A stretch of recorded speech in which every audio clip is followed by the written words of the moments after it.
Hello, chat. Good evening, good morning, good afternoon, or what, where you have been. So, yeah, this is fresh off the presses. I guess the more, I'll just get into it. So, for this stream, I'm just going to first cover the whole Mafumafu and Russia update because there has been an update and I don't think there will be in the future because it seems like right now they intend to make things private. They've already said their pieces and they've already aired what they wanted to air. Like, they've already unloaded is basically. So this is probably okay. We're not so sure. This is probably going to be where everything is gonna end going forward. Hopefully, probably. So this is probably the last time I'm gonna talk about it in detail too. Holy shit, that's a lot of people in the chat right now. I guess a lot of people are still interested in this. Understandably so. What? Yes. So, before we get into that though, a lot of interesting things happened aside from Russia, MikeNeko responding, because my Twitter timeline was filled, absolutely filled with like angry Mafumafu fans yesterday. So I saw all sorts of shit. And you know what, chat? You know what I said earlier a long time ago? That that angry parasocial Fujos / Yumikos are scarier than angry parasocial male simps. It just is. Jesus, man. The things I've seen yesterday. And I know a lot of you guys are probably uninterested in the Mafumafu stuff because most of you don't know him. You probably only care about Russia, honestly. But every word Mafu says here is important because it's literally the victim. Allegedly the victim. Well, I mean, fucking Russia confirmed a lot of things, so we probably need to stop saying allegedly here. Yeah. But yeah. First, let's talk about Kore Kore and Mafu's stream the other day. Yeah. Because while that stream was happening, Russia actually decided to make a stream herself, but paused it, gated it, and now she made a statement. And again, we'll get into that. Mafu also made a statement thanking and being grateful to his supporters. Russia did the same too. So fun times for all their most loyal supporters. But it's like all-out war for both Russia and Mafumafu fans right now. Yeah. Oh, so, let me just open my... Okay, here we go. So, let's talk first about the stream. Again, we're gonna talk first about the stream Kore Kore had with Mafumafu yesterday because Mafumafu did appear on it. And unfortunately, well, unfortunately or fortunately, depending on where you stand, not a lot of what he presented were new material that wasn't already known in his public blog, but he did add some key details about the things we already knew. And some of those details were something. Like, he presented a few interesting screenshots, but that was really all he had. For example, before going into this, he presented this, which is, you know, yeah. Do try to look into it, wait, how do I zoom in? How do I make this readable for me? Hold on, chat, hold on. This is like Google translated, so this is a thing, this is like one of Russia's, I guess, what's it called? Like her attempt to defame him and make up shit about him. Yeah. Like basically one of the instances where Russia slandered him, quote unquote. Yeah. Like for example, there was a firestorm in February talking about 2022 disaster. When the fire broke out, someone who had physical relationship with Mafumafu in the post contacted me. We got into a fight. He blocked me. He was cheating on me while I was on the block. I found out about it late in March, but he kept telling me all lies and abusive language, and it was, yeah, all that kind of stuff. Mafumafu has no reason to lie, though. He kinda, well, no, he kinda does. If we assume that Mafumafu is lying, he would have a lot of reason to lie. And mostly, it has all to do with the fact that he wants public opinion on his side. Yeah. So, yeah, again, this was Mafumafu, this is Russia telling people that it was lying. This is just one of the screenshots that he presented. I'm going to... There were a lot more, but like, for example, Mafumafu, or rather Kore Kore, showed screenshots of Russia and the person who she allegedly cheated on with, like their conversation detailing their stuff. But as we'll get into later, Russia said that it was all a lie and that it was jokes, not something that was not supposed to be taken seriously. Yeah. There is a post on Facebook that translates the whole chat box. Yeah, I saw that. I literally just saw that like 5 fucking minutes ago. Yeah. All a lie? Okay, dude. Well, I didn't say it. Fucking Russia said it. Again, we are going to be getting into this chronological in chronological order, because right now we're going to be talking first about what Russia and what, you know, Mafumafu said. So I tried to translate a lot of the things happened like manually, because I tried to go through all sorts of forums and threads yesterday. I did not see anything comprehensive, so I tried to make my own. And you know, and then I came upon this, which is good because it's more comprehensive than what I tried to make. So yeah, we're going to read it. Can you guys read it? Can you guys read it?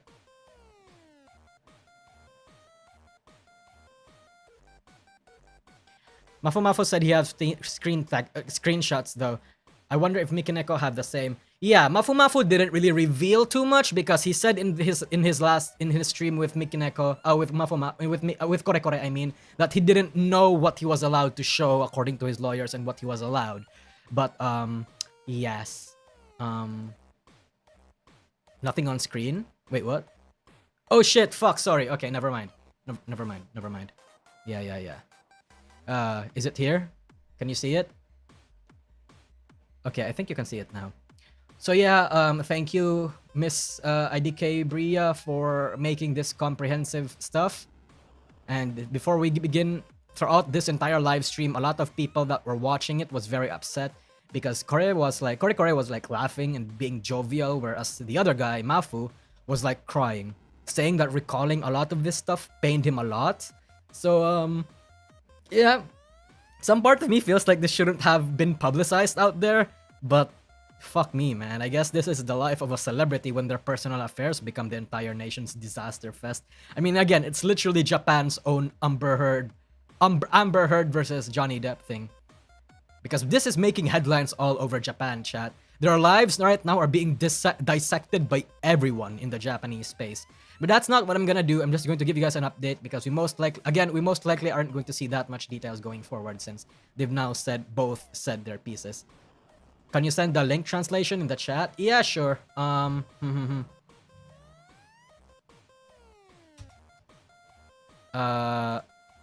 Pin message. So I've pinned the link just in case you guys wanted to go through it in your own volition. And so yeah.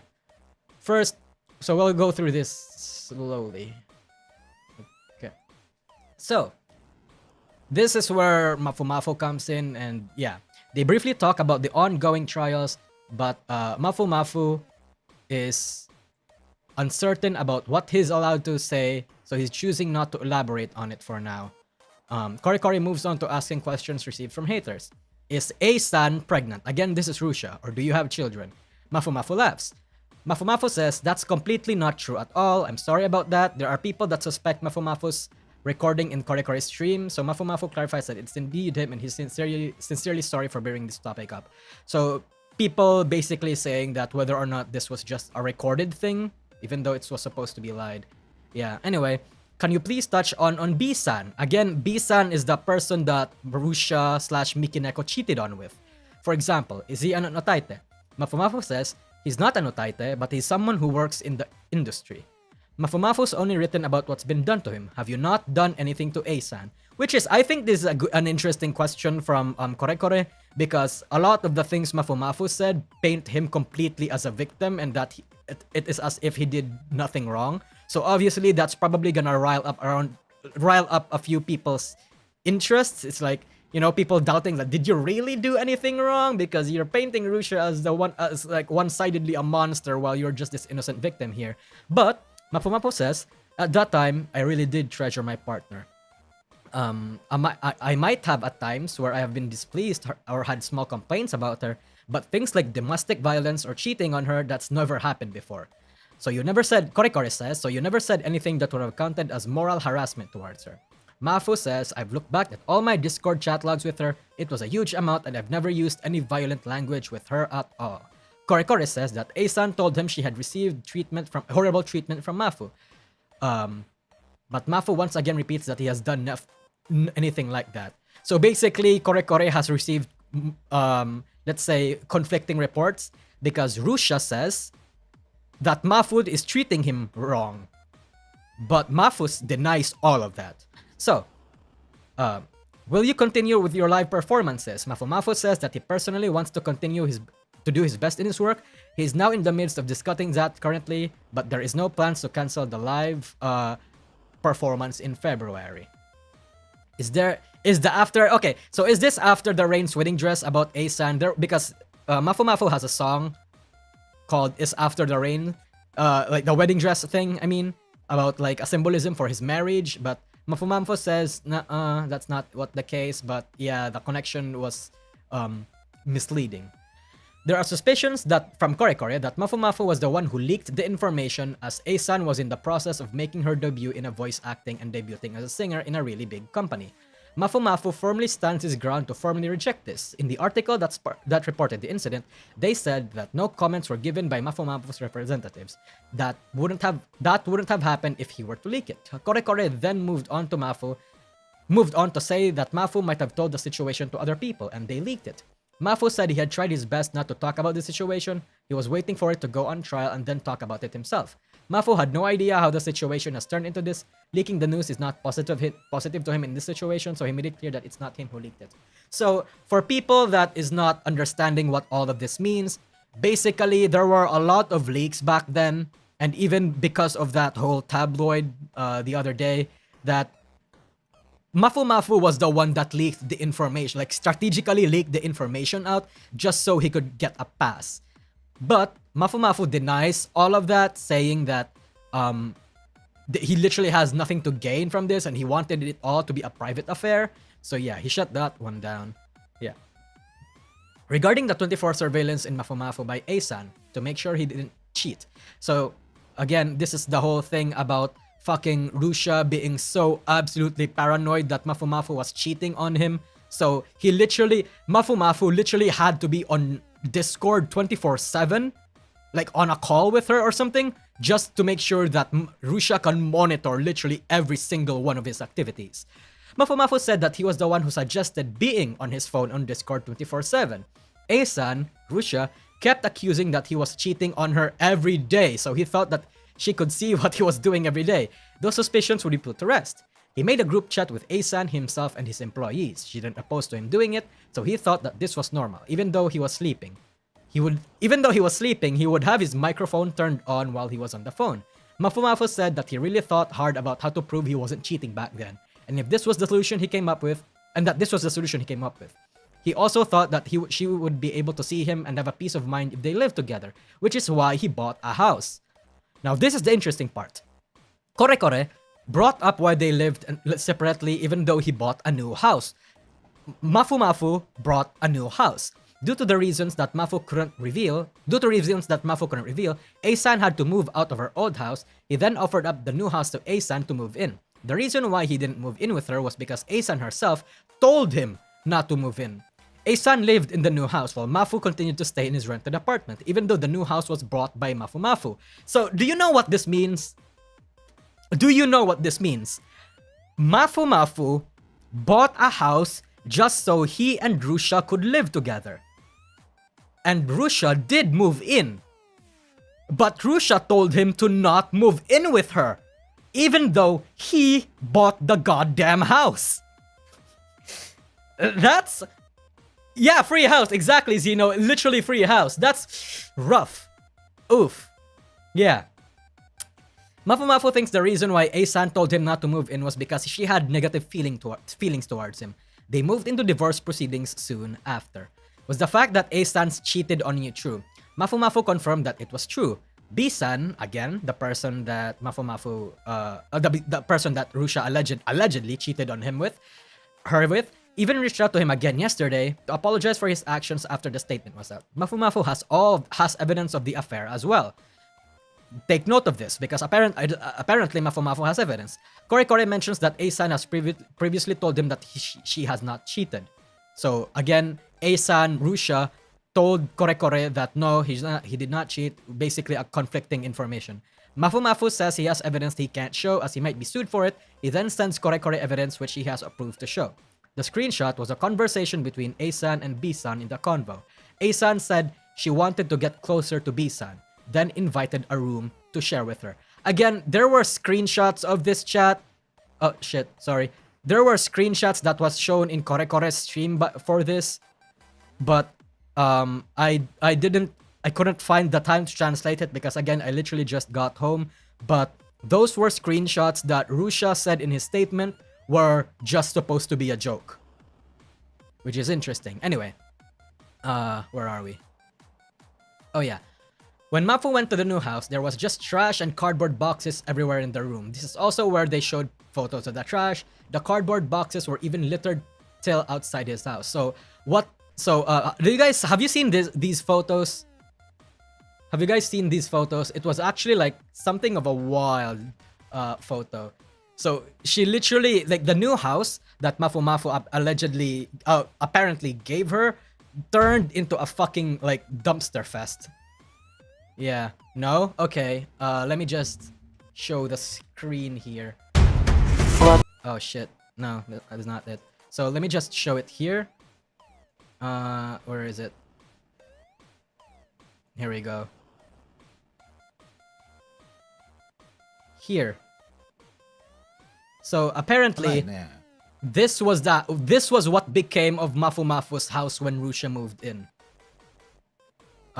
Here's another screenshot. Yeah, like trash everywhere and all that sort of stuff. Yeah. What did Mafumafu like about A-san? Good question. What is it that made Mafumafu, someone that was aromantic, get attracted about Russia? Mafumafu received a lot of opposition from everyone about the relationship. Mafu thinks he couldn't talk too in depth about the reason why they started dating or married as he might have permission to say. A-san told him a lot about her history and how she had a lot of painful memories. She said that there were a lot of horrible men out there, which is what led her to suspect that he's a cheater. Mafu felt really bad and tried his best to think of ways to comfort her. And he tried to do his best. However, she still couldn't fully trust him. He thought that by promising that they'll stay together in the future, that will make her feel safe. He says that if he recalls it now, he doesn't know why he held those feelings for her. He says personally also he had a painful past and could sympathize and understand how she felt. He said he really wanted to do something for her. So this is, I don't mean to be insensitive, but this is literally like a man saying I can fix her. I mean, again, don't mean to be insensitive, but Mafu himself is also confused why he harbored those feelings. Mafumafu said back then he might have been inexperienced at love, but the thing she got the most angriest about was when they started dating. She would get angry at him for replying late. She would tell him a normal boyfriend would reply in a certain way, so he started opening Discord where he could see and reply immediately. They would send hundreds of thousands of messages to each other on Discord. This felt normal to him, only because he was told that this was normal. He thought this was okay, as he felt that this could let her have a peace of mind. Kore asked how much Mafu could not have realized this was not normal. Mafu says that if you are told each day and every day, this is not normal, this is not normal, this is not normal at all, you'll start to think that you're not behaving normally. So he ended up assuming that this was the norm in dating. I don't know how this translates to you guys, but this is called gaslighting. This is actual gaslighting. I know a lot of people like start using the word gaslighting willy-nilly. This is actually just a textbook definition of gaslighting.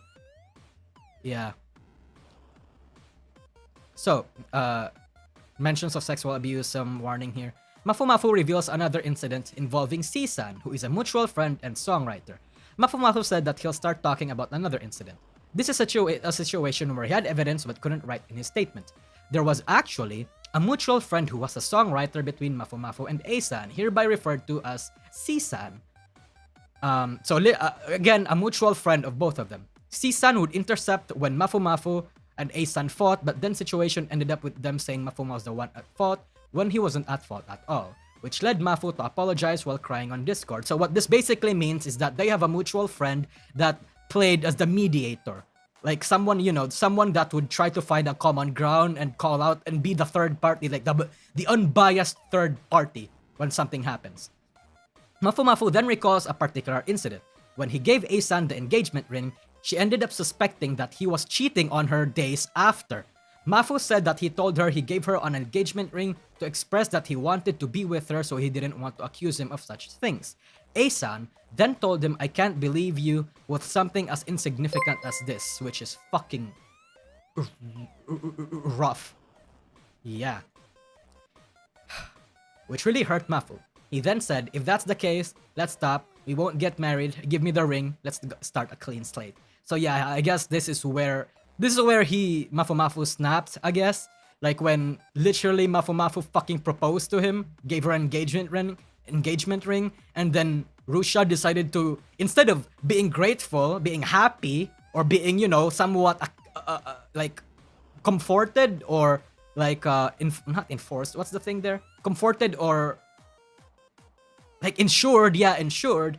A-san, Rusía, decided to literally belittle every single one of his actions and like called him out, saying that what he did was insignificant. Yeah, that's what made him snap.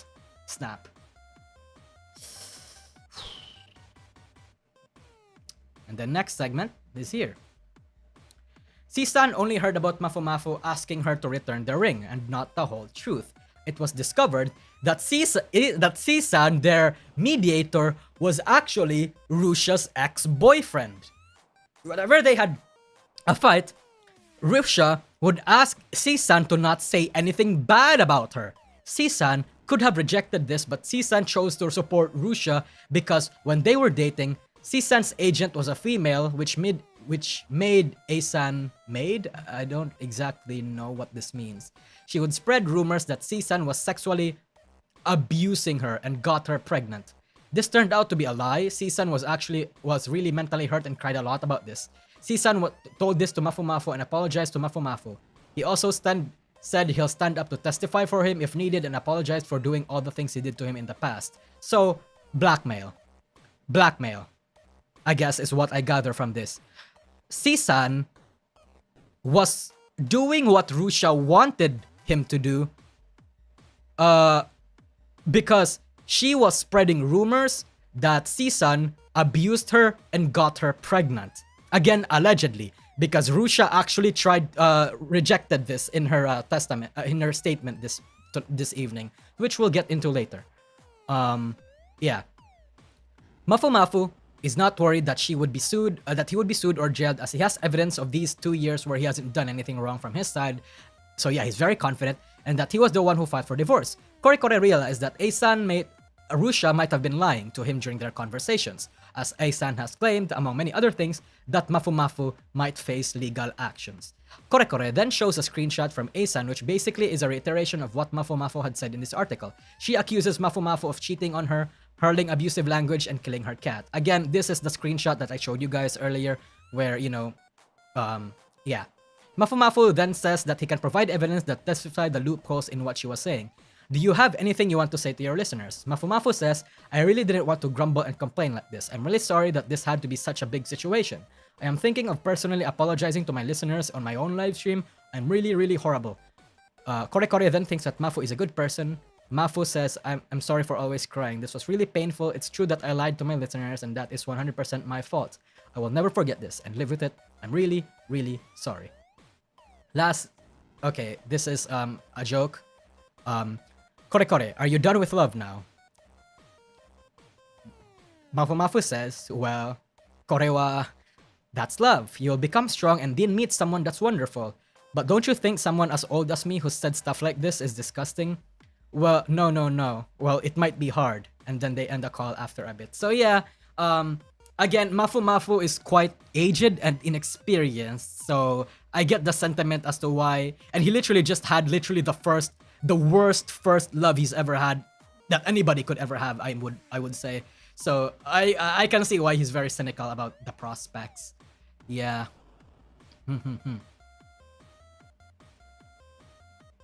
His first love too. I mean, I don't know if it was actually his first love, but again, he says that he inexperienced. Inexperienced could mean like it's either his first love or it could be his second, or maybe he had a relationship in the past that he wasn't really all that serious with. But yeah, he got traumatized after this, and he seems very confident that he could win in court. Yeah. So, after all of this went down, again, chat, everybody was like shitting on Rusía. Like there was, again, my fucking Twitter timeline was filled with angry Mafumafu fans. Every single one of them shitting on Rusía. But earlier this night, like literally an hour or two ago, like 2 hours ago, Rusía decided to make a statement, come out with her own posts. And this has a few interesting rebuttals, I guess, and admissions. So I tried to deep Elvis, but I found a very decent, a very cool translation from Dark the Enjoyer. This guy, you know, yeah. So we're just going to go over what he did because he did a lot of the work. So, this is what she says. Can you see it? Can you see it? Can you see all of this? I imagine you can. Hold on, let me try to zoom. Can I fucking get rid of this ad? Where's the thing that lets me remove ads? Fuck me. Yes, okay. So I can't. Okay, this is okay, right? Yeah, we'll just do this format because the ad's taking up a lot of goddamn space. Yeah. Anyway, ad block. I don't know. I don't have ad block on my thing yet. So let's do it in this format. So, regarding the matter that is causing a fuss, thank you for your continued support. I apologize for bothering you with my personal matters. We would like to once again apologize for having to inform everyone this way. As has been already announced, Mafumafu and I registered our marriage in 2021 and divorced in 2022. Due to my job as a streamer, I have various constraints, and as a result, I had to lie to everybody. I am truly sorry for everyone who has been supporting me. Again, this should, in all manners, confirm that yes, I saw a lot of cope and a lot of benefit of the doubt stuff from a lot of people saying that this might not be Rusía in Twitter like yesterday. But again, Rusía herself has confirmed this. And so yeah. She admitted her marriage. Yes, she did. She admitted to everything. Ahmed, thank you for the super chat. We'll do the super chat reading stream after this. Additionally, this incident is a personal matter between me and him, and considering his privacy, I do not want to disclose what happened between us to the public. I thought it shouldn't be done. However, since such a one-sided statement has been made public, I feel that I have no choice but to mention it. Her hand's been forced. Although we plan to reveal the details through litigation, we have decided to publish this article in order to at least convey to everyone what we need to know. About bifurcation, which is basically like divorce. I think this means divorce. Yeah. Or like separation or something. Wait, what does bifurcation mean? Yeah, whatever. Yeah. Parting two ways. Yeah. So, about bifurcation. While I was married to him, I did not have a relationship with Mr. B. Again, the guy that Rusía was allegedly cheating on Mafumafu with. I met Mr. B once before we got married, but I have never gone on a date with him. I have never even met him since then. But of course, I never had a relationship with a man or a woman. You can find out by asking Mr. B, and I think he knows this too. The line exchanges have been made public, and we have received feedback that the content should lead us to suspect him of cheating, and we're reflecting on that. However, it was just a message sent on the spot or as a joke. As mentioned above, I haven't even met Mr. B once since we got married. So basically, the messages that has been released to the public by a lot of, by like the articles and like kore and stuff, yes, it was true, but it was not actually real. Like, yeah, they had that conversation, but they weren't actually partners. Yes, it made it look like she was cheating, but they're not. Yeah. So he is basically saying that Mr. B is lying. And that Mafumafu is also lying. About the marital life. It is true that during our marriage, I suspected him of cheating and questioned him. I'm sorry if that was pushing him into this corner. But my understanding is that I was harassing him or relentlessly restraining him. Yes, that is true. If you relentlessly suspect and question him about cheating, even though you don't have evidence, you are pretty much harassing him. Yes, Rusía, you got that one right.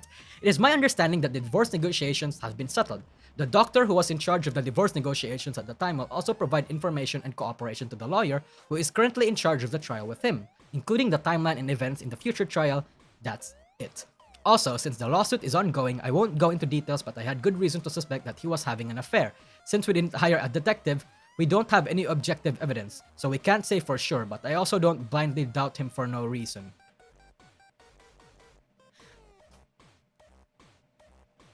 This is like interesting.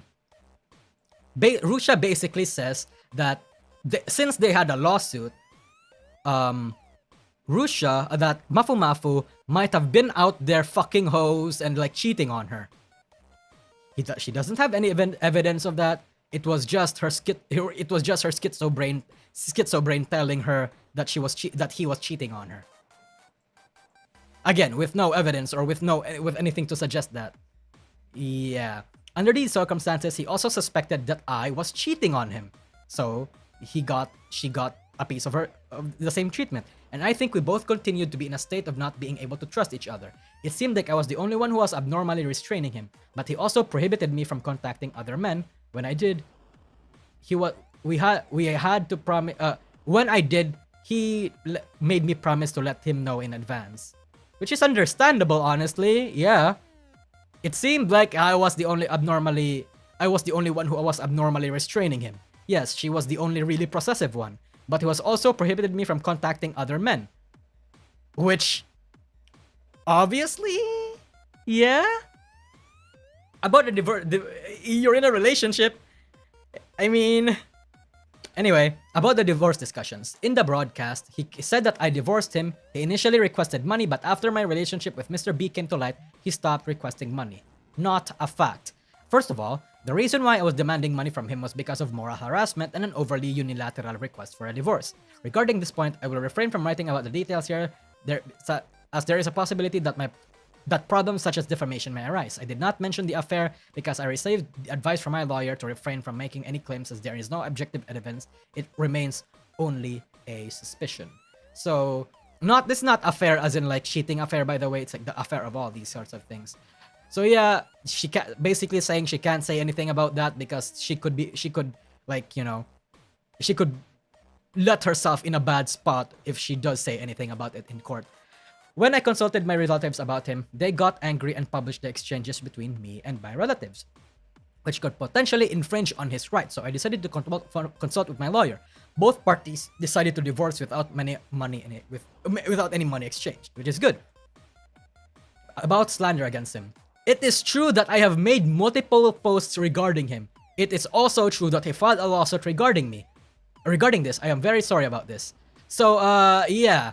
That whole thing about Rusía being in anonymous boards and like making posts slandering him, Rusía basically admits that it was true, and she has nothing to say about it, nothing to defend herself about it.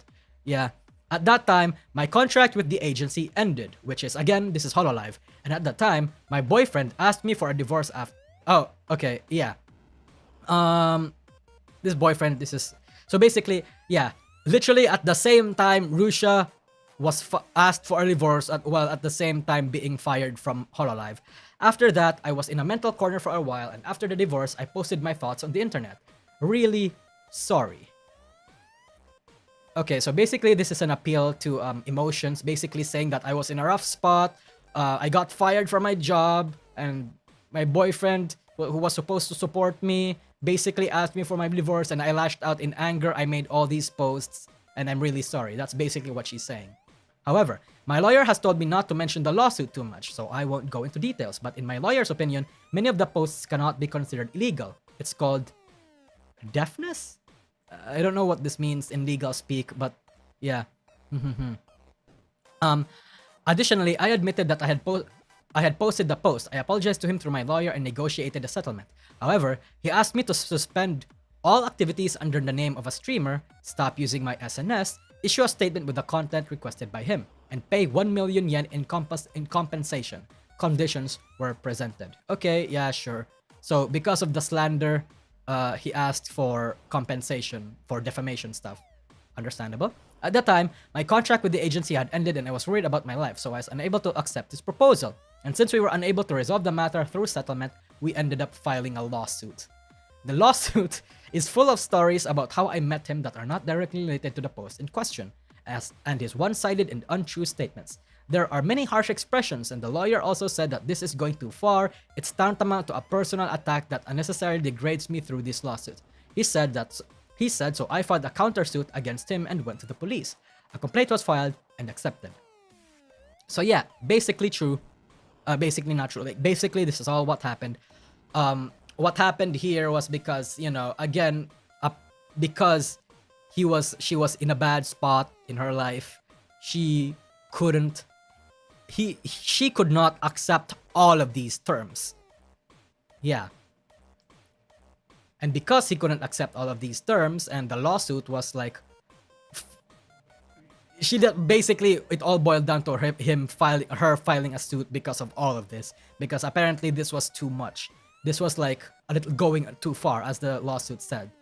So that's it. Again, thanks for the super chat. I will be talking about that later. Anyway, about my ex-partner and spreading falsehood. He made a statement on stream that he was spreading false information about my ex-boyfriend. By the way, this is C-chan, a friend C that we talked about earlier. This guy C-san, saying that I had been sexually assaulted and impregnated. However, this is not true at all, and I think that's a harsh statement. Basically, all of this statement right here, that she was blackmailing him, is not true. That's what basically she's saying. And I think that's too harsh. On the other hand, it was discovered that my former partner, a composer, was living with another woman while we were dating, and I was the one who suffered the damage. So basically, yeah, C-san was actually the one cheating on her, and she was the one that suffered the damage. So so she's not pregnant, chat. She's not pregnant. Yeah, she's not pregnant. Okay. About pets. In one of his broadcasts, there was a statement to the effect that I was giving my cat dirty, cloudy water to drink, but that is not true. I took good care of my cat. The photo he said he took is probably of water that I left the house. If you own a pet, you probably know that when you give your cat water and after a while it drinks, the water becomes cloudy with the cat's saliva and body hair. Water was changed frequently. Also, there is no way they would give you a meaningless explanation such as saying cats won't drink unless the water is cloudy. Also, there is a misunderstanding that the pet's remains were left behind with the garbage. First of all, the pet's remains are those of a hamster, not a cat. I cared for him with great care, so when he passed away, I asked a mortician to cremate him and store his ashes with care. However, in the rush of having to move due to divorce, I ended up leaving his ashes at his house. This is the whole thing with the urn and stuff. Therefore, I asked my lawyer to tell him that I would like the remains to be returned to him, but to date, he has not received them. Lastly, we are currently pursuing both civil and criminal charges against him. Also, his statement and distribution are too one-sided, and after consulting with a lawyer, I am truly reluctant to do so, but we will be dealing with both civil and criminal matters. On my part, I never wanted to get into a conflict like this one, someone I pledged my life to. I am fully aware that I am at fault for posting against him. However, in the lawsuit, he claimed unfounded content that was not directly related to the post in question, even though we had submitted for counter-arguments. And arguments in the lawsuit, he ignored all of them. It's really painful to be called out. I am in a position where I am supposed to make everyone smile. I am very sorry to have caused everyone such an unseemly private matter. Please note that this is a private matter. Regarding this matter, I do not wish for any slander to be made against him, so please refrain from such actions. Also, in light of the incident, a lot of slander, I guess, defamation is leveled against me. We will continue to take legal actions against such posts. I will continue my activities as a streamer, so even though this is a difficult situation, I will do my best to make everyone smile. Yes.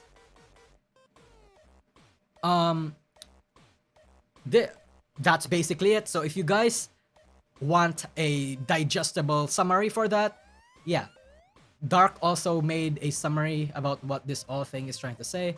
She basically sets the record straight on Mr. B denying any romantic involvement during her marriage, clarifying that only met once and before tying the knot. Brushes Clough claims about being overly clingy and controlling during her marriage, admitting to being overly suspicious of cheating but highlighting mutual distrust. Counters accusations of demanding cash during their divorce, stating that they parted ways without any financial exchange. Admits to venting online about her ex but denies doing anything illegal and says sorry. Turns her ex settlements due to personal reasons, leading to legal showdown. Yes. Hits back at her ex's claims of spreading lies about an ex-girlfriend's assault and pregnancy, calling it baseless. Denies accusations of mistreating her cat. Affirms going after her ex legally for both civil and criminal matters, expressing regret for drama and emphasizing privacy. Vows to keep streaming despite the drama, promising to keep the smiles coming. So, what do we think, chat? What do we think? There's probably a lot that I misunderstood because right now all we have is translations, and I'm sure that there's going to be a lot more accurate or like in context translations in the future. But as of right now, what do we think? What do we think?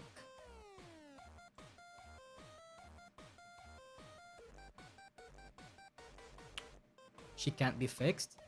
She's lying. Agreed, both are at fault.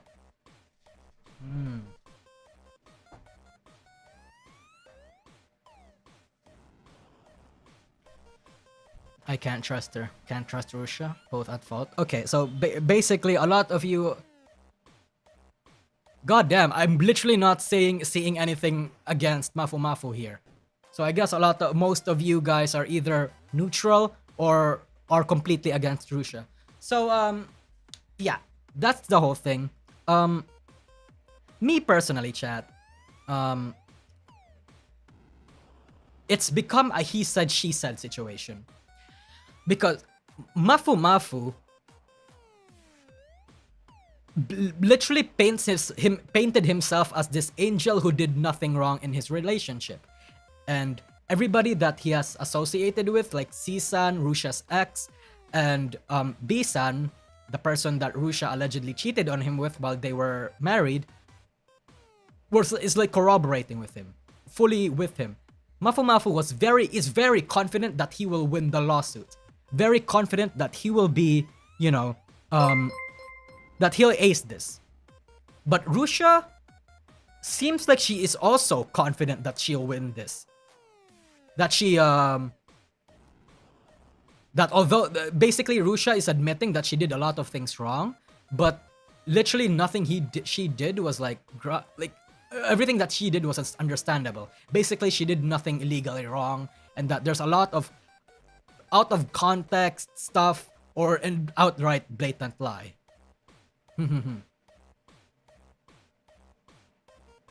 Is she, or that's what her lawyer says her to say? I mean, yeah, fucking obviously, Mafumafu and Russia was both consulted by lawyers and was being told and being coached on what not to say and what to say in public stuff. But generally speaking, again, it's become a he said, she said situation. So, evidence where? No, unfortunately, Russia did not give out evidence here.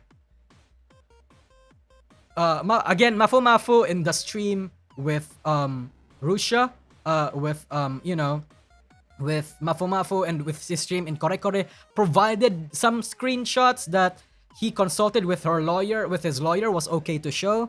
So, in terms of evidence, Mafumafu handed a lot more evidence that I think could be out of context. Like, there's like there's still a possibility that it could be out of context. And again, there evidence that MikeNeko says was a joke, especially the part where Mr. B was cheating on him. That she was cheating on Mr. B. Yeah. Why would you post legal matters on the internet? That's pretty weird unless you're actively trying to start something. Yeah. Yeah. Again, this all started because of leaks. Because someone outed Mafumafu. And then Mafumafu had to address it, and then Rusía had to address it, and now here we are. No, Mr. Beast. Fucking hell, man. Jesus. Fuck. So yeah, those are the current occasions, the current stuff with the drama right now. Again, basically turned into a he said, she said situation. Now, again, I guess what we're gonna have to do is support who you want to support. There's literally no productive thing to engage in this drama chat.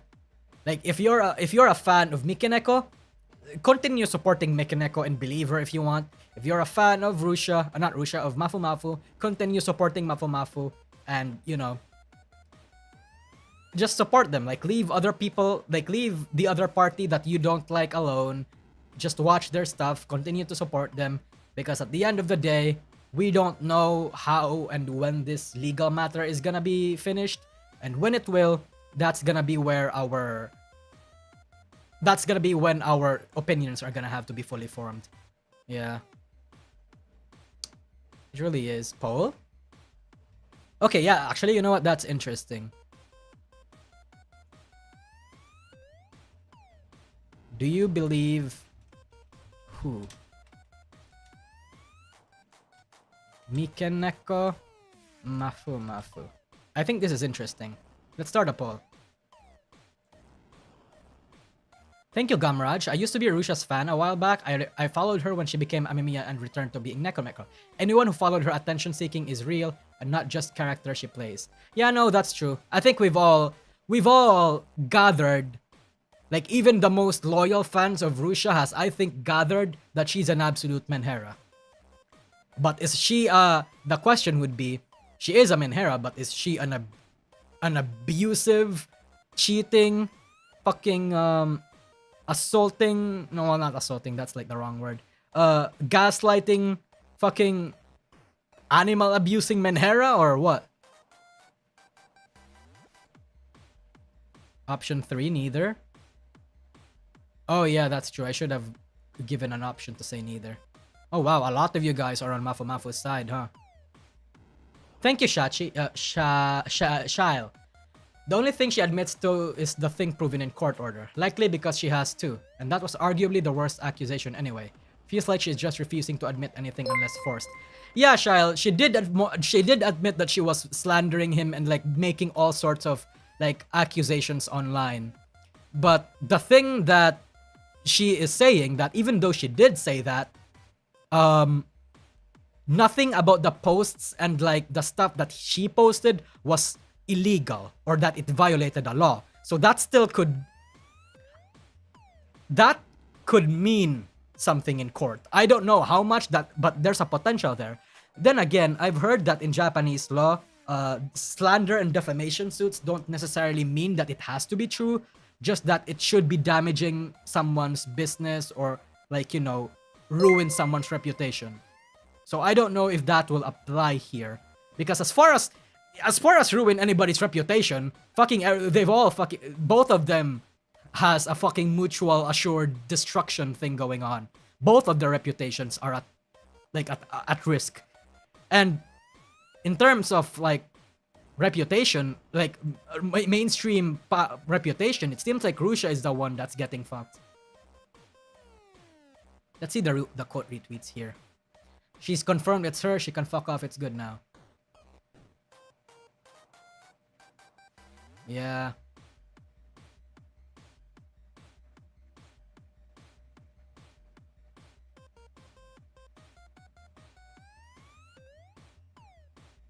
Yeah. Wait, Rusía did have an ex before, but Mafumafu, ex before Mafu, a composer, but Mafu alluded that he raped and impregnating her, but that's not true. That's not what I got from this. Whenever they had a fight, A-san would ask C-san not to say anything bad about her. C-san could have rejected this, but C-san chose to support A-san, because when they were dating, C-san's agent was a female, which made A-san she would spread rumors that C-san was sexually abused her and got her pregnant. This turned out to be a lie. C-san was really mentally hurt and cried a lot about this. Yeah, I think a lot of... I don't know if I'm the one that misunderstood or a lot of people are misunderstanding. But I don't think Mafu alluded that the guy, like C-san, raped and impregnated her. I don't think that's the translation that's supposed to be there. Right? Yeah. Not Mafumafu, fucking Rusía. People are misinterpreting what is being said. Yeah, a lot of people are. But again, that's because a lot of people are relying, in the EN side of at least, are relying on translations.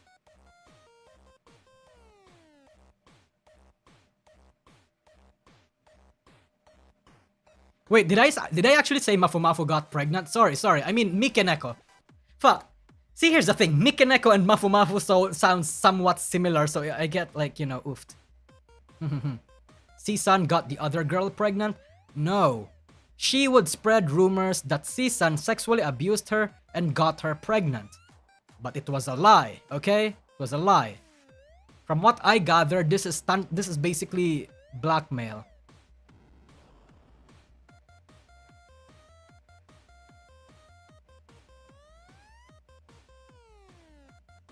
Isn't this similar with covers termination? Rusía said it wasn't something serious, but perhaps her perspective is always distorting.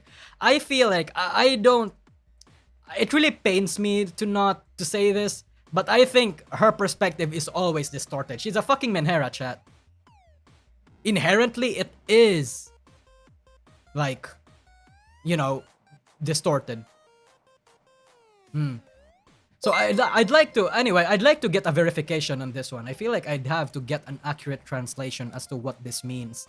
Because from what I gathered, this sounds like Rusía essentially blackmailed him. But again, just could be mistranslation. Yeah. I should mention that the same guy that MikeNeko says will support my claim if you ask him. Mafumafu has said he was apologetic and will testify. Yeah. Yeah, I think he did say that. It is this guy. Yeah.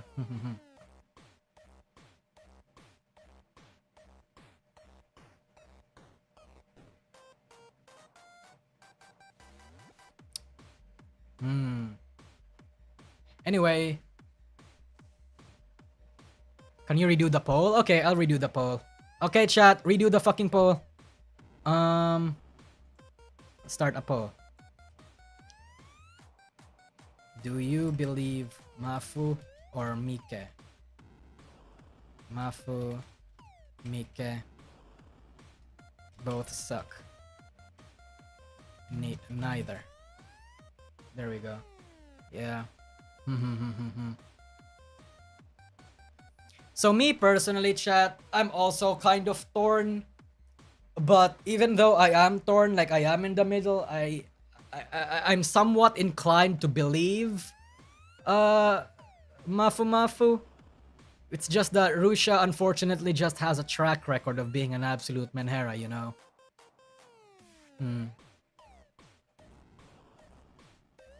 Japanese law is very strict on airing info that could be damaging to our reputation even if it's true. So Mike could lose both criminal and civil cases just for the shit talking.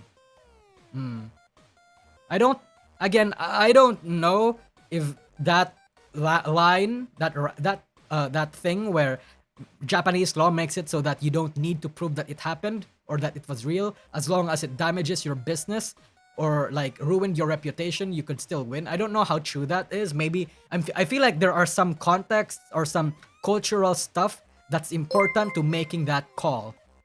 But I really can't say. I'm not like an expert in the law. I'm just some guy covering drama. I'm embracing my drama tuber arc.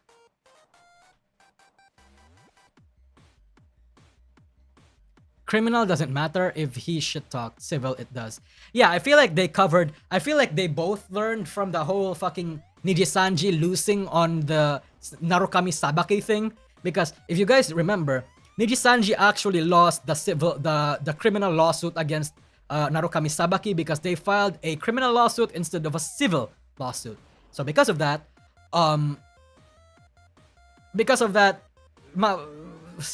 Sabaki got away with it. So now it feels like just to cover all grounds, they went with both. Yeah, I don't know. The line of logic kind of makes sense.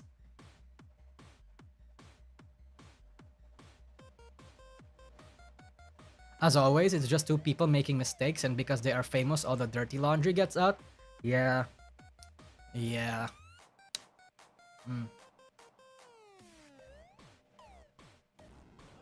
A law made by politicians to protect their public image.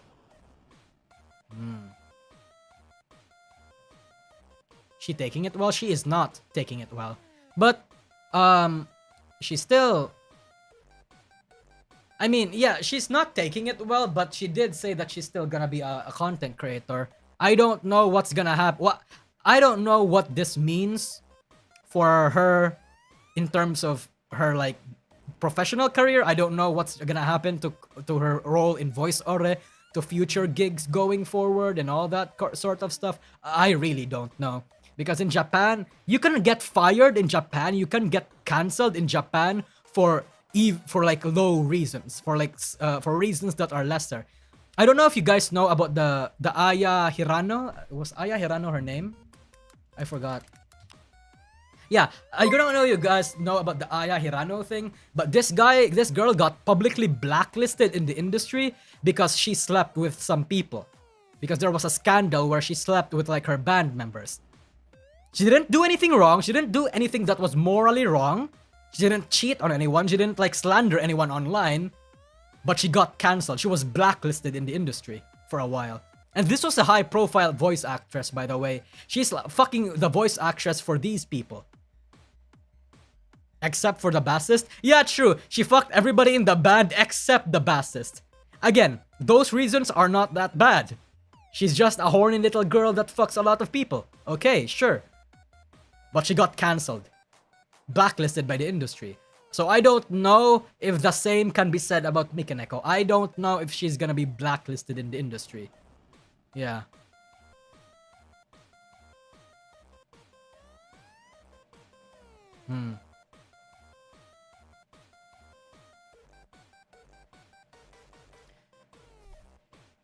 So yeah. This is all... Oh shit, thank you. Could it be Mafumafu leaked it to the public so he can control the narrative? As it looks like everyone is on his side, this was supposedly settled in a closed court. Just my 2 cents. That's possible, but Mafumafu said that he was not the one that leaked it to the public. As he says in the stream with Kore Kore, because again, there are... Look at this shit.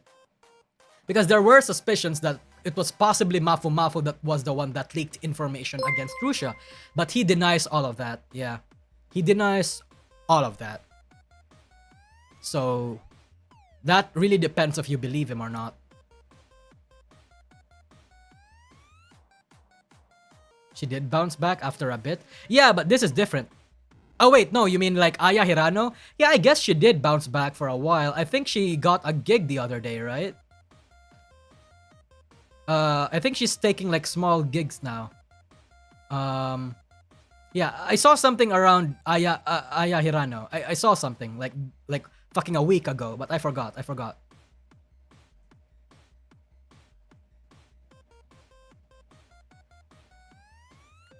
Yeah. Okay. So she didn't get fully cancelled. She was just cancelled at the time, I guess. Oh shit. Oh, never mind. Yeah. It's a cover. I thought it was her. Okay. Do you think her career is over? Russia? No. I absolutely do not think Russia's career is over. There are still gonna be a shit ton of people still watching her. Have you been in Russia's chat? Everybody's like supporting her still. Yeah. I don't think Rusia's career is over, but I do think that she's going to receive a lot less opportunities. Yeah. Like corporate opportunities. I mean, like she's probably gonna get a lot less sponsors. She's probably gonna have a hard time finding like people that can rep her in the industry, all that sort of thing.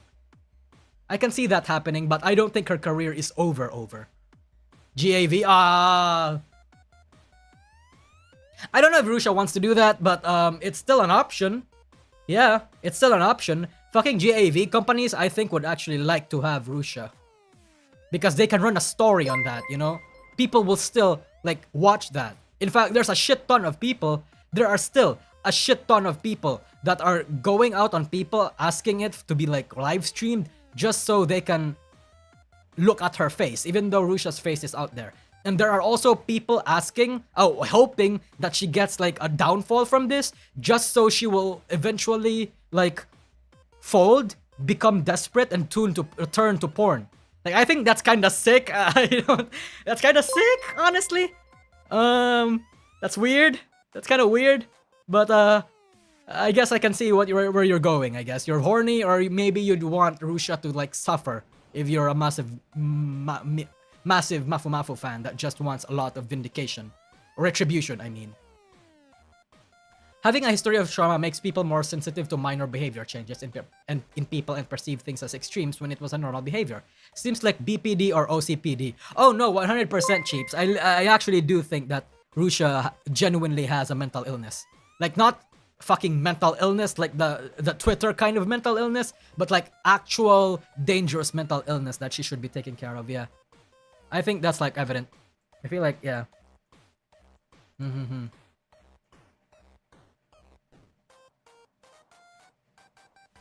So yeah, again, for people that just came in, this became a fucking he said, she said situation. Russia confirmed a lot of the damning things against her, like the fact that she did slander him online, posted a lot of things online, vented about a lot of things online against him. But she denied a lot of things too, like the animal abuse, the part where she has been sexually assaulted and impregnated, the part where Mr. B, that he was actually cheating on Russia with Mr. B and all that kind of stuff. Yeah. In any case, Mike's still gonna be fine in the end, Imo. The fact that there are still a lot of supporters in her free chat shows that. Yeah, I think so too. I genuinely do think so too. I think she's gonna be fine in the long term. Mr. B, fuck off, chat. It's not Mr. I do think it's funny though. I do think it's funny. It's not Mr. fucking Beast. But yeah, that's all. So can you check on Soju? Yeah, Soju posted something the other day. Yeah, feeling happy, might delete the channel later. Freshness. Oh shit, shut the fuck up, I got an ad. Yeah, so it's just her being sad. Yeah, which is sad.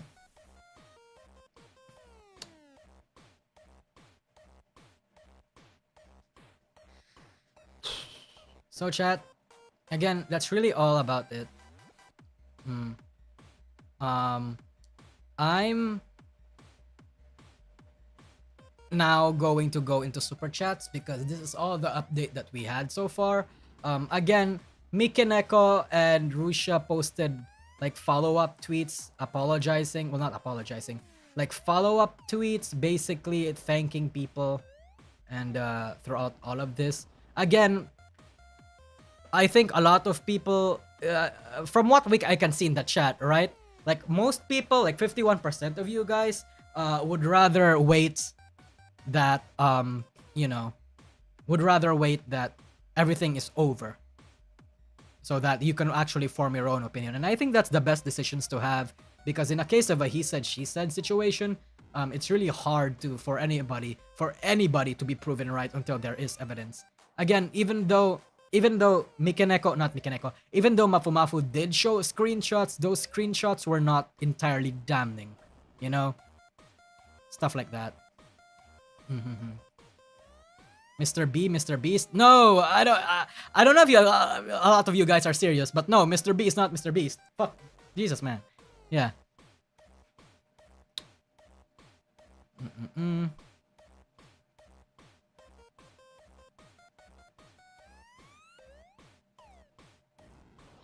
Okay, chat. Let's go. I guess that's really all about it for today. I'm reading a lot of your comments and yeah. Sad affair. Very interesting stuff for everybody here.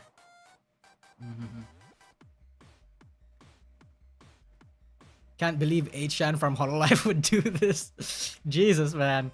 Fuck me. Yep. So where is Rima? Rima's gonna come in a while. Hold on, let me check Discord. Are you awake? Yeah, so Rima's gonna come in later when we actually do the Q&A stream, because I originally just wanted this to be a Q&A stream plus just chatting stream with Rima, but because of the new Rusía stuff, I had to add in this bit.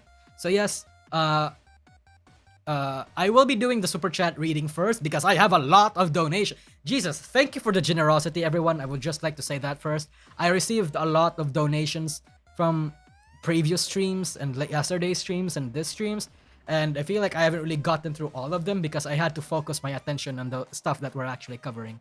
So yes. Are you gonna be doing a third stream on this topic? Well, no, not really. I don't think I'm gonna do another video or a third stream on this topic unless like anything substantial comes out. We're gonna have to wait for False or for Kyo or for some other people that has like a proper understanding of what had happened, like someone who has actually parsed through all of the information to say it, because a lot of these have translation issues. As we've seen, a lot of people are misunderstanding a lot of things because of translation issues. Rusía can lean into NTR experience as an alternative to get GFE if all true. Lucrative market for someone like her. Hey man, could be possible. Rick X Boy, thanks for the $20 super chat. Thank you. Is Kyo still making videos? Of course Kyo is still making videos. In fact, his fucking videos are doing better than ever. I remember Kyo's videos, his average views was like 50k, 60k, 40k. The views that he's been getting, Jesus man, 100k, 100k, 88k, 86k, 92k. Like bro, his channel is doing better than ever. Yeah, he is. He is. A lot of people are shitting on Kyo right now, but views-wise, he's doing better than ever. Drama channels eating good? Yeah, true. Fucking true, man. Like a lot. January has been bad for VTuber fans, but it's been like a gift for a lot of drama tubers and people who make drama adjacent content. Like Kyo, like me, like False, like every other commentary YouTuber out there. A lot of us. Excuse me. Why is he hated? Hey man. Of course, why else would he be hated? Look at his videos. I'm not saying that he deserves the hate, but I feel like one look at these and then you can understand why like a lot of people would not like him. A lot of people don't want drama to be covered. They think drama and people who cover news and people that do commentary and people that like cover like past drama and events are all leeches. So, and he has, you know, a lot of Nijisanji fans hate him. False too. A lot of Nijisanji fans also hate me. Stuff like that. Yeah.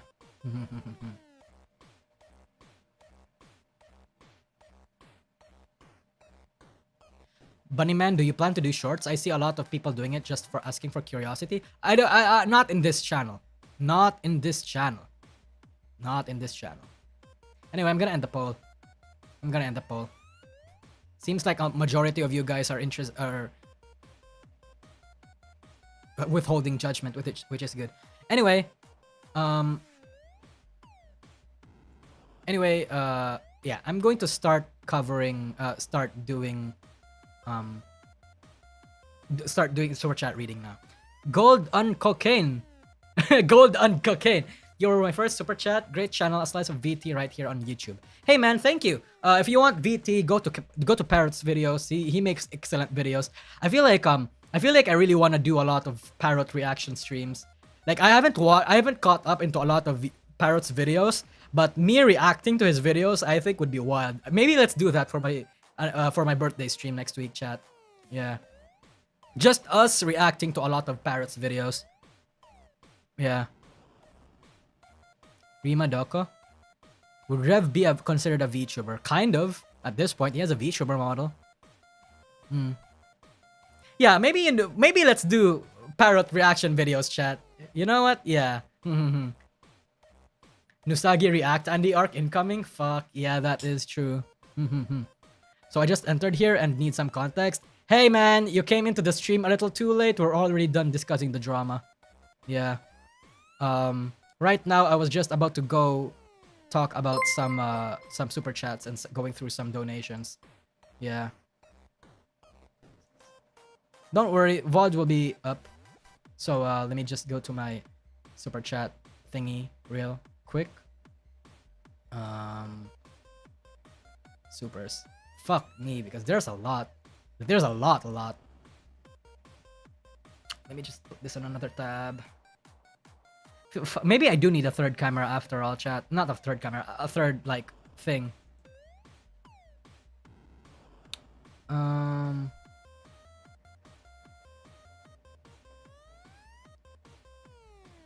Here we go.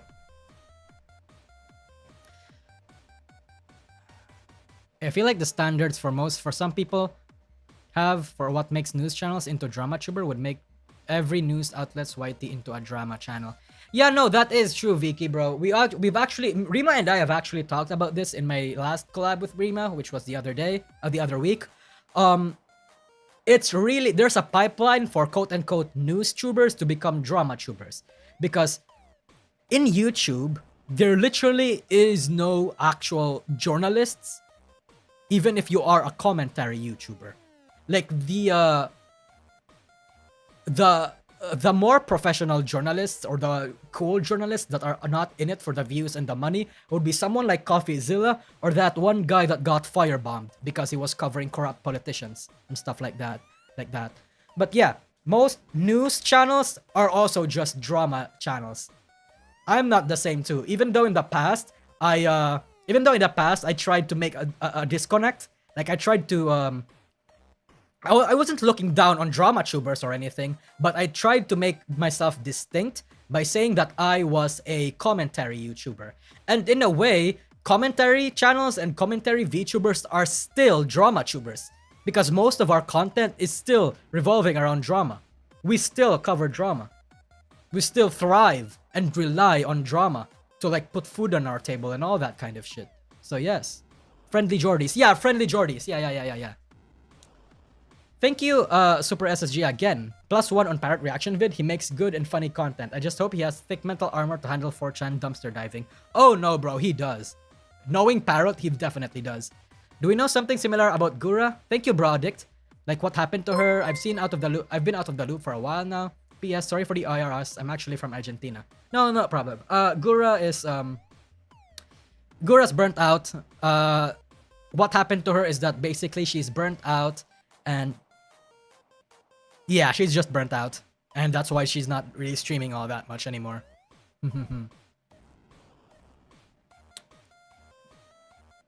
Or if you want to believe 4chan, I guess, Gura got impregnated by Vesper. And the reason why he's taking happy soon-to-be birthday. Oh, thank you for the $10, Paws and Pals. Yeah, we're gonna have that birthday stream in a week from now, or like in a couple weeks from now. Yeah. Anyway, I guess I'm going to first talk about. Okay. I'm going to go over super chats on the Kieran's channel. There are so many. Kieran, thank you for the super chat. There are many news channels that are my favorite, like Kyo, that are my go-to. I mean, like Kyo, False ID, Hero Hey, Rev says this too. Some people hate these channels, but to me they are unbiased reporting. But the best channel is UDN. Ah, thank you. Kieran, I would just like to tell you there are no such thing as unbiased reporting. There are no such thing as unbiased people. Everybody is biased. There is objective reporting though. If you mean objective reporting, then yeah. I'm not an objective reporter. I put my own opinions in there. Don't let anybody tell you that I do that type of content, okay? I'm not biased. I'm not unbiased. I try to be objective, but the keyword there is try. I basically try to look at both sides of the story, withhold my judgment until like more information come out, but I'm far from objective. I'm far from like unbiased. So yes. Thank you, Let Me Die, for the $5 super chat. Nosagi, what makes your community Twitter sources different from tabloids? Remember, a couple Hololive talent graduate because of JP tabloid. My community Twitter sources are my community Twitter. Oh wait, okay. I think you're referring to like people that I get the general opinion of people, right? Okay, so I mentioned back in my collab with Rima that I cover like when I would try to gauge the opinions of certain topics of certain VTubers or for certain people, I try to use Twitter as like the meter, like the measure. Like that's where I try to get people's general opinions, and I've recently learned that that's a mistake. You're not supposed to do that because Twitter has their own individual communities. They have their own turfs. They have their own sub communities. They have their own echo chambers. So I'm going to for future content and for future references going forward, I will definitely dumpster dive into multiple communities now. Thank you. Scavtoons, thank you. What's your opinion about YouTubers like Rev? I actually, you know what, Scavtoons, this is the reason why I heavily disliked, or I used to like have a great disdain on quote unquote drama tubers back then too. So here's the thing. Back when I was a wee lad, like I wasn't someone that made content yet, like I was still like a VTuber fan like everybody. I hated people like Hero Hey. I hated people like fucking like Rev says this. So I hated people that would just cover drama off of Twitter and just like, you know, not do their best in researching things and all that kind of stuff. I hated people like that. But when I did content creating, the more I became a content creator, the more I learned about the industry, I started to open up. I started to realize that, you know what, maybe these people aren't all that bad. Maybe, like my opinion, maybe a lot of people's opinions was skewed because it was because they don't know what these people have to do. They don't know about a lot of other complexities and other situations that might be more complicated to explain. I don't know how to explain it, chat. Generally, I got, when I became a YouTuber, I understood it. Like I got it, you know. I get it now. Yeah. Like I get it now. I get why people do this now. It's because it's the thing that works. People on Twitter, people on Reddit, people in general say that they hate these sorts of people. But why do these people get a shit ton of views? Why do these people get a lot of engagement? If these people aren't covering news, aren't covering the drama, where are people supposed to get their information? Of course, ultimately, it's on your responsibility to also not just consume drama and be wary of, like, you know, micro biases or stuff that might, or narratives that might be pushed to you in those videos.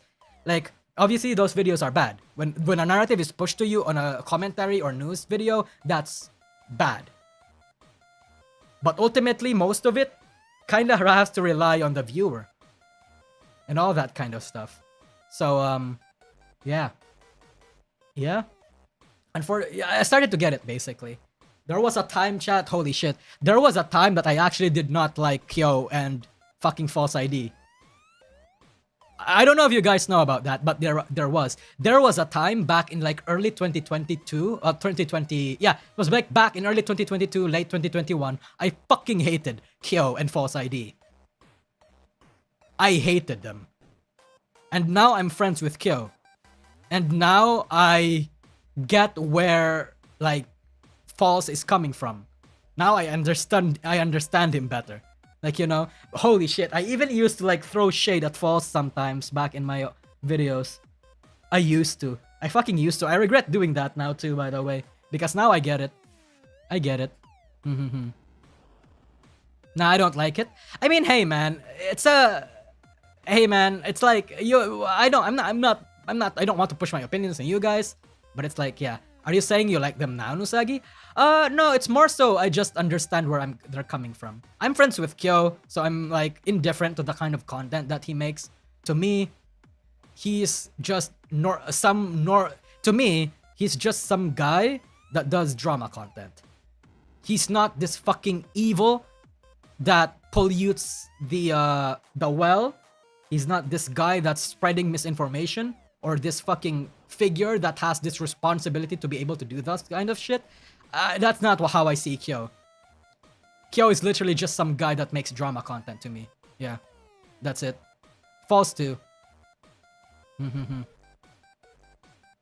Dian lived long enough to become a villain. In a way, maybe. Maybe that is how it is. Yeah. Dian, have you seen FaZe Kaleido's debut? You mean the FaZe Connect JP? Yeah, I did. I mean, I didn't see it. I didn't watch the debuts themselves because I'm not fucking Japanese. I don't understand anything. But I know that it was just happening. Or rather that it's gonna, like, you know, I know that they're there. Yeah.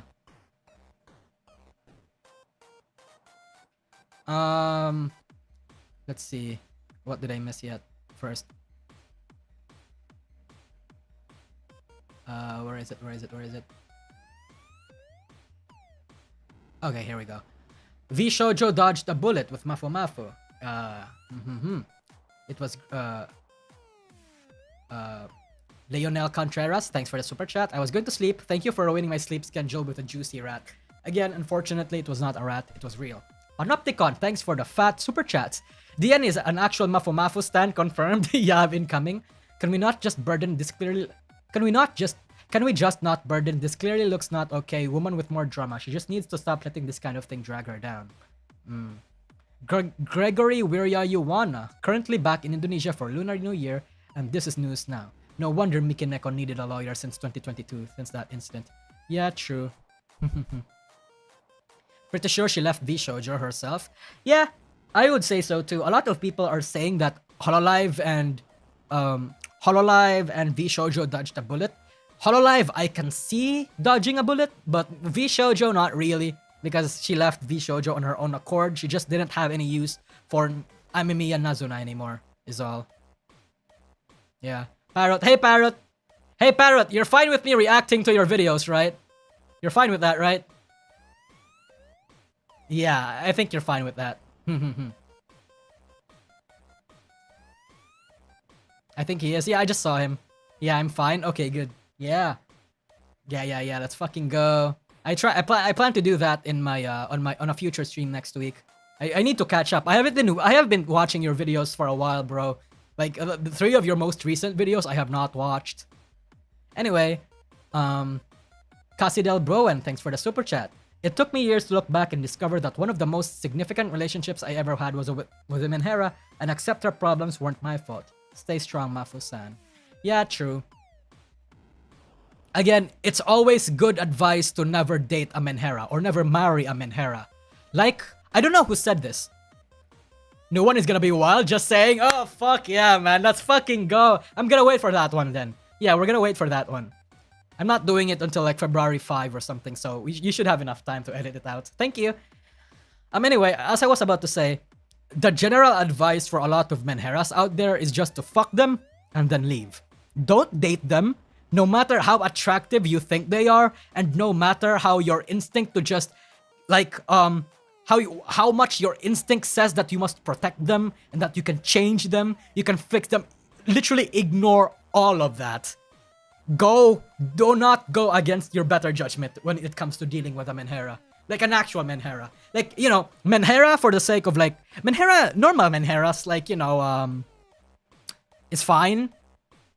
There are different shades of Minhera. There are different levels of Minhera. There are some Minheras that have daddy issues. Minheras that needs to take meds to like calm herself down. Minheras that actually are good people but just have issues like BPD. Maybe they got traumatized in the past and all that kind of stuff. But people like Rusía, Amenhera like Rusía, again, regardless if you believe her or not, should be avoided. Just fuck her and move away. That's all. Phoenix Gaming, thanks for the super chat. It should have been me. Ines97, thanks for the super chat. Amber Heard case. Vaclav Raw, thanks for the super chat. I keep seeing references to some rat involving MikeNeko claiming Mafu cheated on her with Shion. Heard anything about that? Oh yeah. So the stream, the stream with Mafumafu, with Kore had the names Shion and somehow apparently brought fucking, who was that guy? The person, Pimaru. Like, for some reason, those people were brought up, but I don't have the context. I don't have the context to figure out how those two are involved. For Pimaru, I understand how Pimaru would somehow get tied up into this, because Pimaru has a similar situation where, apparently, allegedly, I don't know. Fuck. There's entire lores to this one, chat. I don't know if I have the energy to explain it. Yeah, I really don't know if explaining is worth it, because there's like tons upon tons of layers to understand this. We have to go through a lot of backstory and explaining of the context and the backgrounds of certain characters to see why certain people connect and why they're related. But I don't think I have the energy to do that right now. It is literally just supposed to be a super chat reading stream. Yeah. Anyway, no chat, I can't do it. Maybe on another stream. Or maybe on a video somewhere, I don't know, but not right now. Grigoria Wirya Yuwana, thanks for the super chat. The title, The Person Who Wrote the Slander Was My Ex-Wife. A co-hacker singer got trapped in a messy lawsuit. Yeah, this is fuck true. Oh, Parrot, you actually threw me a super chat. Thank you. Nah, I'd fit, sir.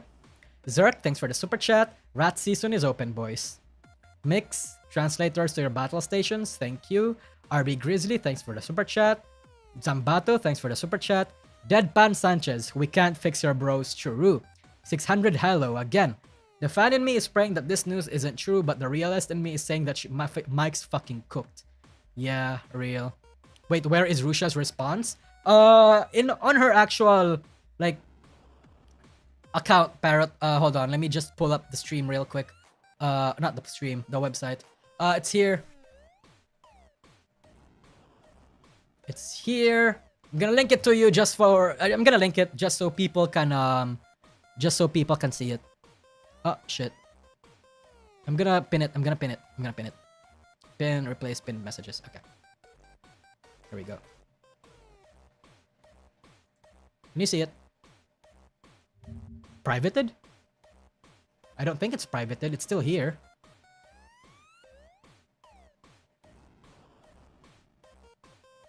Yeah, it's not private in chat. It's still here. Like, I can still access it even if I like, even if I reload.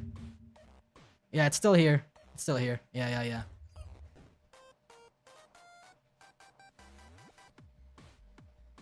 I'm gonna remove this now. Going back to super chat reading. You got one guide? I always get one guide. Apparently that's a flaw I need to work on. Yep. I don't think she will private it. Yeah, I don't think she will either. That's basically her response to the whole thing. Where was I? Master Churro, thanks for the super chat. Well, exposing your dirty laundry online, this is even better drama than Palworld and Nintendo. Such a novella, true. Super SSG, same. Instantly reminded of the Johnny Depp Amber Heard case. Very messy. That said, note that this is kore and only one-sided for now. True. Ebitaco and Burrito. 2024 is crazy for VTubers. Special Z, thank you for the super chat. Senior Tortilla, join with Kyo, Parrot, Rev on a VC and farm it. Soon. Warlock Warlord, thank you for the super chat. Dian higher CCV than EG. Oh shit. I mean, it is drama. Drama sells, unfortunately. Or fortunately for me, because I am profiting off of it. ComfyBox, thanks for the super chat. 2024 just keeps going. True. Rick X Boy, thanks for the super chat again. I follow Rev Tectone, Nox, False Video, False and Hero. Hey, none are bad people. Twitter is just a cesspool of intelligence. No, that is true. That is true. That is true. I also don't think those people are necessarily bad. Abby Natakot, all these yabs just to get Gora to start streaming again. Yeah, true. Star Sale, thanks for the super chat. Unpopular Weeb, thanks for the super chat. Rancor SNMP, name one reason why you think this unnamed woman from Mafumafu post is MikeNeko. He never names her and the timeline makes it impossible for it to be Neko. Well, unfortunately, Rancor, we just got confirmation. I know this was an old super chat, by the way, but yeah. 1600 Halo again. I think I want to go back to the days when the biggest drama was HoloCN being nuked into fucking orbit. Yeah, true. Greg D, can I say something? Oh wait, I already read this. Thanks for the super chat, Greg D. Mustachio Man, Master Churro, suddenly in debt. Thank you. Ahmed Baumus Wonders. Ahmed Baumus, thank you for the super chat. Tharja IBW, C Finana, that's gaslighting. Jesus, man. Neuer Wayne, thanks for the super chat. Grogeri Wirya Yuwana again. Holy shit, there's a lot of repeat super chats. Thank you, everybody. Yeah. Game Rage, thanks for the super chat. Phoenix Gaming, thanks for the super chat. Rodrigo Nakamuta, isn't the fact that she has no allies tells a lot? We don't know, Rodrigo Nakamuta. Here's the thing. Rusía could have a lot of people backing her up, just that she may have chosen not to reveal her hand yet. Yeah, probably. I think that's how it works, right? I hear fucking internet overdose Opera GX sounds in the background. That's not the Opera GX thing. That's actually just my background music, yeah.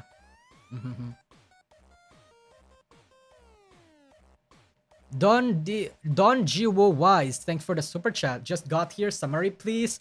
So for people that are just here or just wants to have a basic summary, Mafumafu threw out a lot of accusations or a lot of like key informations about the stuff itself, provided some screenshots and all that sort of stuff. And Rusía confirmed that it was actually her. She also confirmed that she was actually guilty of like posting random slander stuff in the internet against Mafumafu, but also denied a lot of other things like the animal abuse, denied the cheating allegations, denied all those other stuff. Yeah. It turned into a he said, she said situation. So it's no longer as one-sided. Yeah.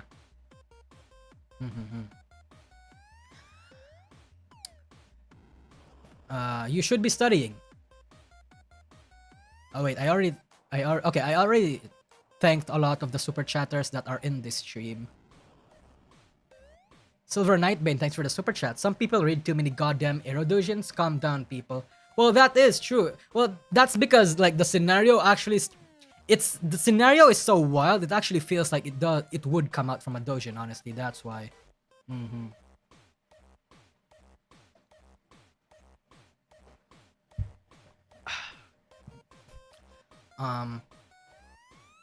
Yeah, I don't trust either of them. I'm both Menhera. I mean, yeah, I actually think casting a little bit of doubt on Mafumafu is also warranted, because like again, the thing that put me off a little bit, this is just my opinion, okay? The thing that put me off a little bit is that he made himself be this fucking angel that did not do anything wrong. I mean, sure, he didn't do anything substantially wrong, like fucking cheating on her or like fucking domestic abuse and everything. But I feel like he must have triggered some sort of alarms, right? I feel like nobody is that perfect, especially if you like, you know, he painted himself as too perfect, that's all. So while I'm not necessarily doubting his character, I feel like a lot of MikeNeko's claims are not exactly unwarranted either. But again, that's just my opinion. It's because I doubt everybody. I just refuse to believe that people are like imperfect in their relationship or something, or like did not do anything bad in a relationship. Although that could happen. I have to acknowledge that it can happen. It happens a lot, in fact. But in this case, a healthy dose of cynicism for both parties is healthy, is good. Thank you, Project Libertad. Russia saw Vince McMahon's accusations and said, "Let me see if I could match them." Yeah, real. Okabe Rintaro, thanks for the super chat. Underage J-pop stans are getting involved. That's why discourse about it seems one-sided. Yeah, true. I actually talked about it earlier. A lot of fucking Mafumafu fans are like was all over on my Twitter. And a lot of them are actually just... A lot of them were... It was wild. The stuff that I've seen was wild. Like, I know you're emotional and all. I know that your favorite idol experienced through alleged abuse and all these mental trauma. But fuck me, man. Wishing hell on Russia? Wishes that she should die a slow and painless death? Fucking hell. Jesus. Okay. Damn. Kinda K-pop stan? Idol fans in general. Idol fans in general. Regardless if you're a female or male, idol fans and or stans, they're all wild. Yeah.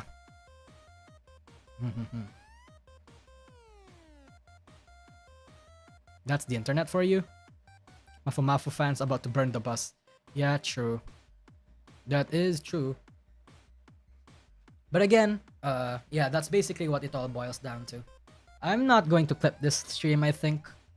And for now, I'm going to contact Unicorn. Not Unicorn, fucking Rima. Rima,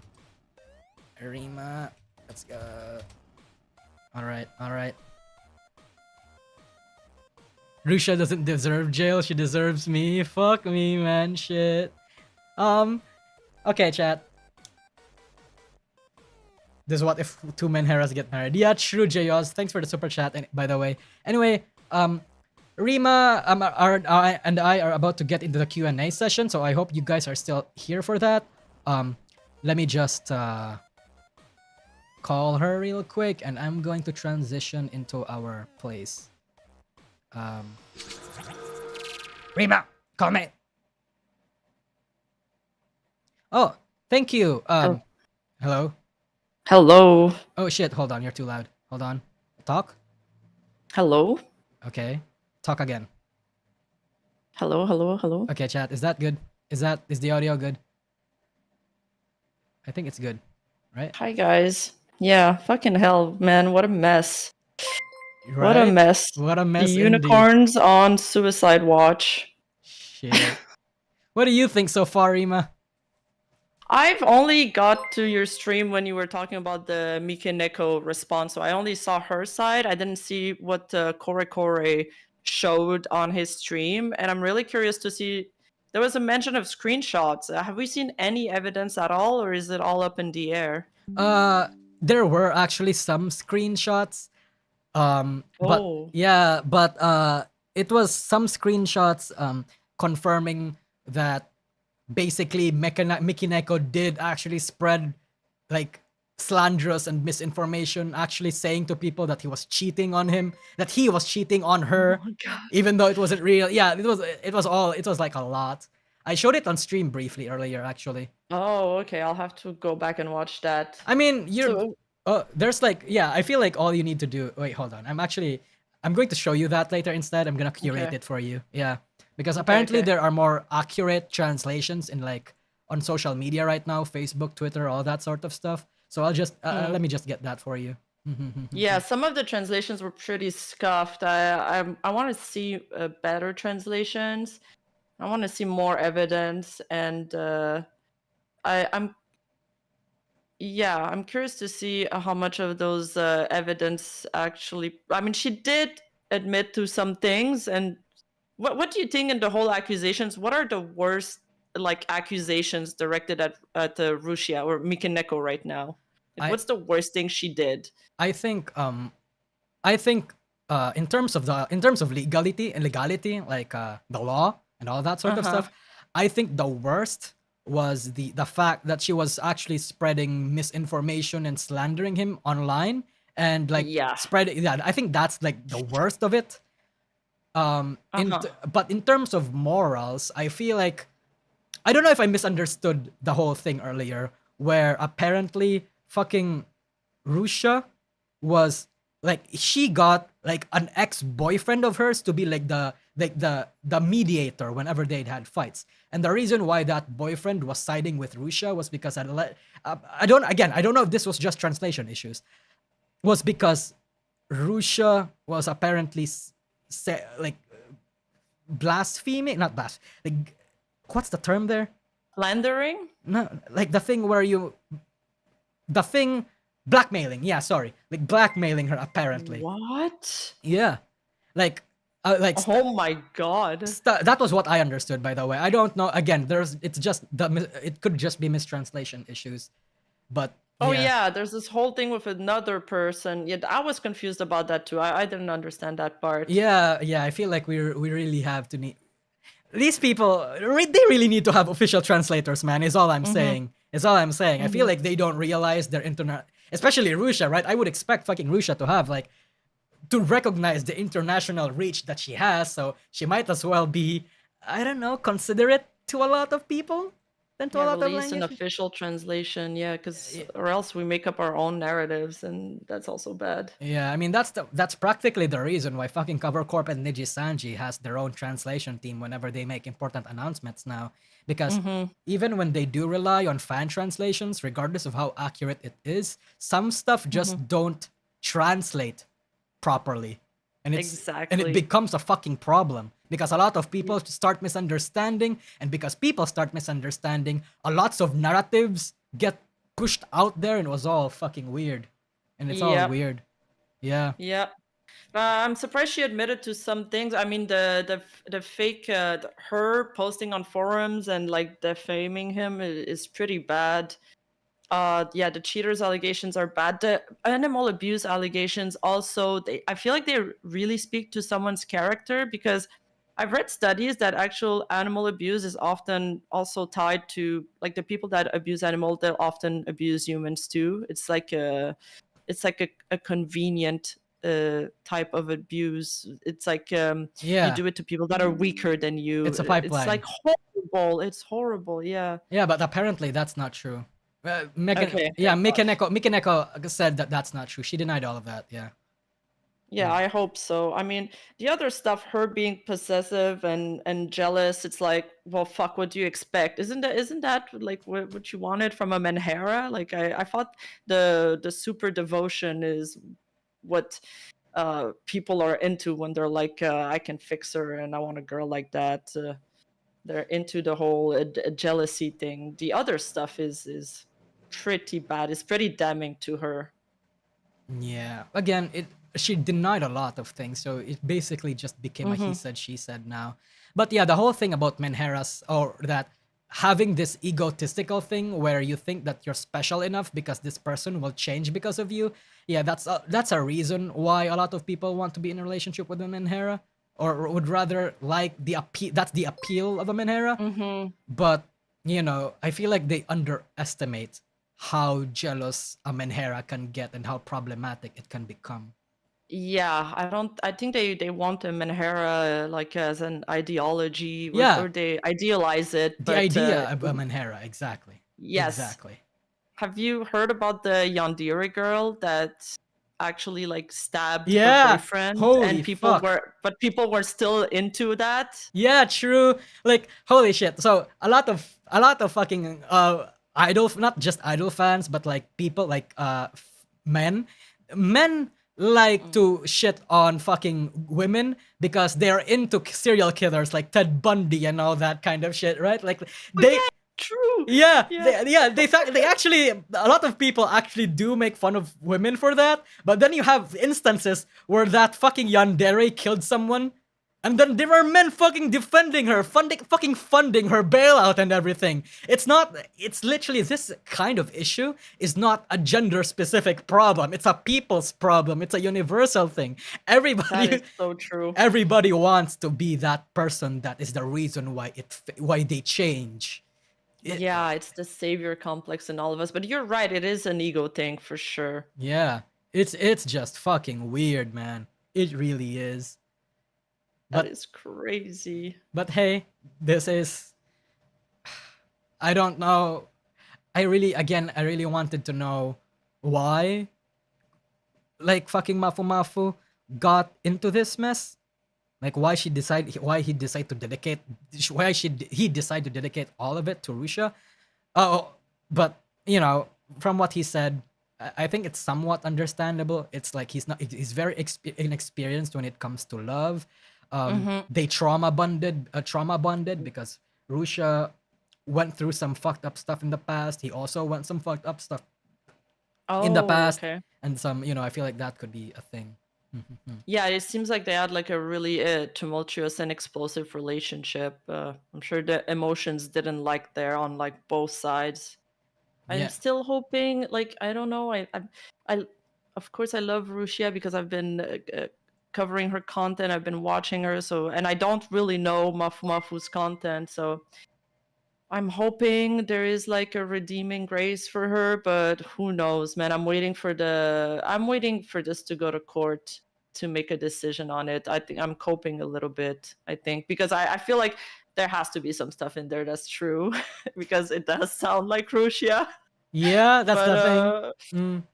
I think there's gonna be stuff that comes out on both sides that are gonna be pretty bad. I think they're just opened a Pandora's box that they're gonna regret, and I don't know why Mafumafu came out at this time with all of this. You mentioned that it was because of a tabloid article, so maybe he felt like his hand was forced, or Yeah, maybe he's just trying to take his revenge. Who knows? yeah, that was actually I told you, right? Like, that was actually the Hmm. reason why um they proceeded with it, and people were actually suspecting Mafumafu that he was the one that leaked the information out, so it can become a whole sign and dance.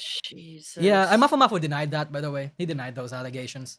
Yeah, I don't think somebody would leak that. That is next level That's insanity. super villain. Like, Yeah, yeah, just that fucking, if I don't think Mafumafu, he's that mastermind. yeah, if Mafumafu actually did do that, like, he leaked all of this just so he can fucking ruin Russia's reputation and air out all of these private matters, turn it into a whole fucking national affair. Because I don't know how how big you think this is going on, Rima. This is like all over Japan right now. Apparently it's on national news. It is, because it Oh my is. god. Yeah, it's like very big in Japan right now. Have you seen the engagement that Russia has had in her fucking tweets? It's like, It was millions, right? it's only been out for 4 hours. It has Mm-hmm. 9 million views, approaching 10 million. Only four Holy. hours. Yeah. So it's like, it's That big in is Japan right now. so that's out of the VTubers Yeah. sphere. It's Yeah, it's become like fucking, it's a celebrity gossip thing. It's somewhat akin to the fucking Amber Heard Johnny Depp thing. Obviously, yeah, it really reminds me of that. yeah, obviously to a smaller scale because it's Japan, but that's how it became. That is. I would not want this dirty laundry aired out. Yeah, like I said, I think there's gonna be stuff that comes out from both sides that are not gonna make them look good, because relationships are, when they end, it's never cute, it's never pretty. Yeah, no, that is true. So that's good, gonna make them more popular in a way. And yeah, I mentioned that the other day. I don't know if Russia career is gonna be able to benefit from that, because the press around her seems very negative and the public opinion around her seems very negative right now. Yeah, she's like getting ratioed on Twitter right now. Oh, really? Yeah, she's I like, haven't looked at the quote RTs okay, and so stuff. it's not like a massive ratio, but it's like Okay. 28k likes, 17k 7k retweets. Oh boy. So Okay. that's not a significant ratio, but that's like oof. And then if you actually Yeah. scroll through the the recent retweets that we're going through right now, Mm-hmm. um, a lot of it are still shitting on Russia. Yeah, for sure. I mean, everybody that's been through something similar, or has been with somebody like that's a little abusive, uh, at any degree, can relate to Mafumafu. But he's come out with a lot more information than she has. Like, her statement was a bit more like restrictive, because she said because of legal reasons. So yeah, he shot on her in his statement a lot more. He divulged a lot more information than she did. Also, one thing we have to take into consideration too is that although we do know Russia, like we're more familiar with Russia, I'm somewhat Yeah. more familiar with Mafumafu, but Mm. Mafumafu is like fucking 4 times, 3 times, like 3 to 5 times bigger than Russia. So, you know, Oh. yeah. So the fact that the fact that he's the more popular one and he's the victim, that rubs people the wrong way, because it's like, you Yeah. know, yeah. Mm-hmm. They know him more, so they're gonna side with him more. They're gonna be more biased towards him. And Yeah, also the allegations against her are super damning. It looks super bad. it is. I apparently the Utate fans, am I saying it right? I don't know. They're Utaite, too yeah. Utate, they're Yeah. super parasocial. I saw a video, I think it was Kore like calling one of his Oh fans, shit! and she starts She crying. crying. Yeah, Yes, yeah. that Fuck. video is Yeah, hilarious. that's fucking. Yeah. It's actually sad, right? Because this fucking girl. So for context, chat, I think Rima did a Russia video, so of course she knows about this. Sometime when Russia and MikeNeko got accused of being together in early 2022, Kore was farming this shit, right? And then he brought on like a fan of Mafumafu, and this fan was like bawling her eyes out, absolutely crying, actually thinking, why Mafumafu is not, he's not single, he's been lying to me this whole time. And Kore was just laughing. He was just having a good time shitting on this Yeah. girl. She had to leave the call. It was kind of Yep. funny. It was kind of funny, but at the same time, it's kind of sad because the even though the circumstances of these girls and these people in general, because it also applies to men, it's quite sad. You know, the fact that you think that you want these people to be single because you're in such deep such a deep parasocial relationship with them, you fucking cry when you're. That speaks to how sad you are in life. You know? Yeah, like I think I was talking about it with yesterday with somebody that does live in Japan, and I was saying that when we think about parasocial relationship, we often think it's romantic, but I actually believe that most parasocial relationships are not the romantic kind, and It's- most people that are in a parasocial relationship aren't delusioned about the fact that they'll never meet their idol. But apparently in Japan, this idol-esque picture and the romance is very much tied together. You can't separate the two. Yeah, no, that's true, right? Because there's a lot of part. I think part of the reason of that too is because they want to sell this illusion that this fucking girl is pure and perfect, and if she's been romanced, if she's been touched, she's no longer pure and perfect. She's been tainted. She's been touched, and you know these fucking girls, these fucking idols, they make songs saying about how they love you and all that kind of stuff. Mhm. Yeah, I feel like that's a thing. That's a thing, right? And you know, a lot of people, they harp in on that. They really do. Shit. Yeah. That's what the makes it Delulu. sad. Anyway, sorry for like staying on this topic a little while longer. Also, Rima, I'm actually not so sure if I want to keep this VOD up. Okay. Yeah, maybe I can just delete my update segment because I feel like I feel like I just wanted to talk about it. I just wanted to update people on it, but I feel like people might think that I'm doing a coverage of it. No, I'm not fucking covering it. I'm just giving people an update. Yeah, I'm covering it, but it's like it's not like the informed version. I didn't do my fucking research. I literally just am talking about it. But people might misconstrue that. People might fucking think that I have the information or that whatever. So I feel like I might edit that one out and still Okay. keep. Yeah, I mean, you're just reacting to it. yeah, basically, yeah, exactly, just Okay. reacting to it. So I think I should it should be fine. So let's do a lot of the thing that you're supposed to be here for, right? The fucking question and answer that a Yeah. lot of people have. So excuse me, I haven't drank water in a while. Drink some water. So Rima, question number 1. Yep. Yeah. Why do you think fans care a lot when VTubers do a face reveal? I mean, it's kind of ties into the whole parasocial thing. I mean, you get to know the VTuber in a way that you're watching a lot, so you care about everything they do, and they kind of. I feel like some fans or some VTubers have said that some fans don't like when they do face reveals. So Yeah, Yeah. I don't think that's necessarily true, but I know some other fans that do like when their VTubers do face reveal, like Vebe has done a face reveal, Neanners and all that. So probably more when they're on the streamer side of things, it's more accepted. And when Yeah, they're in the true. corpo side, they try to keep this separate for, I Kayfabe mean, reasons. Yeah. And privacy reasons yes, too. and privacy. Yeah. Yeah, I do think people generally care a lot. They care whether they like it or they dislike it. They care, you know. They're curious about Yeah, it. they're Yeah. curious about this. Me personally, I think in the positive side, rather not the negative side. I think VTuber fans care a lot about face reveals the same way Dream Stans cared about his face reveal. Mm, Yeah. In the internet chat, I think it was called the hidden face or the mask theory. I forgot what it's called. But in the internet, there's this thing that if you're a faceless content creator and you do something cool, people tend to associate with how cool you are with how the people tend to associate how cool you act with how cool you seem IRL. So and we translate that into VTubing, then we basically get a lot of people associating how cute or sexy someone must be IRL based off how they act cute and sexily online. mm-hmm. So we factor that in with the parasocial elements of VTubing and how a lot of people genuinely find themselves like somewhat attracted to the VTubers, especially in the traditional side of things. And then you have a lot of people caring about face reveals in VTubing a lot more. And again, Yeah. and again, Like Rusía did a face reveal kind of recently. yeah, she like covers her face, like her mouth, but yeah, Mm. she's starting to branch out of that. Probably took a little notes from Kason too, honestly.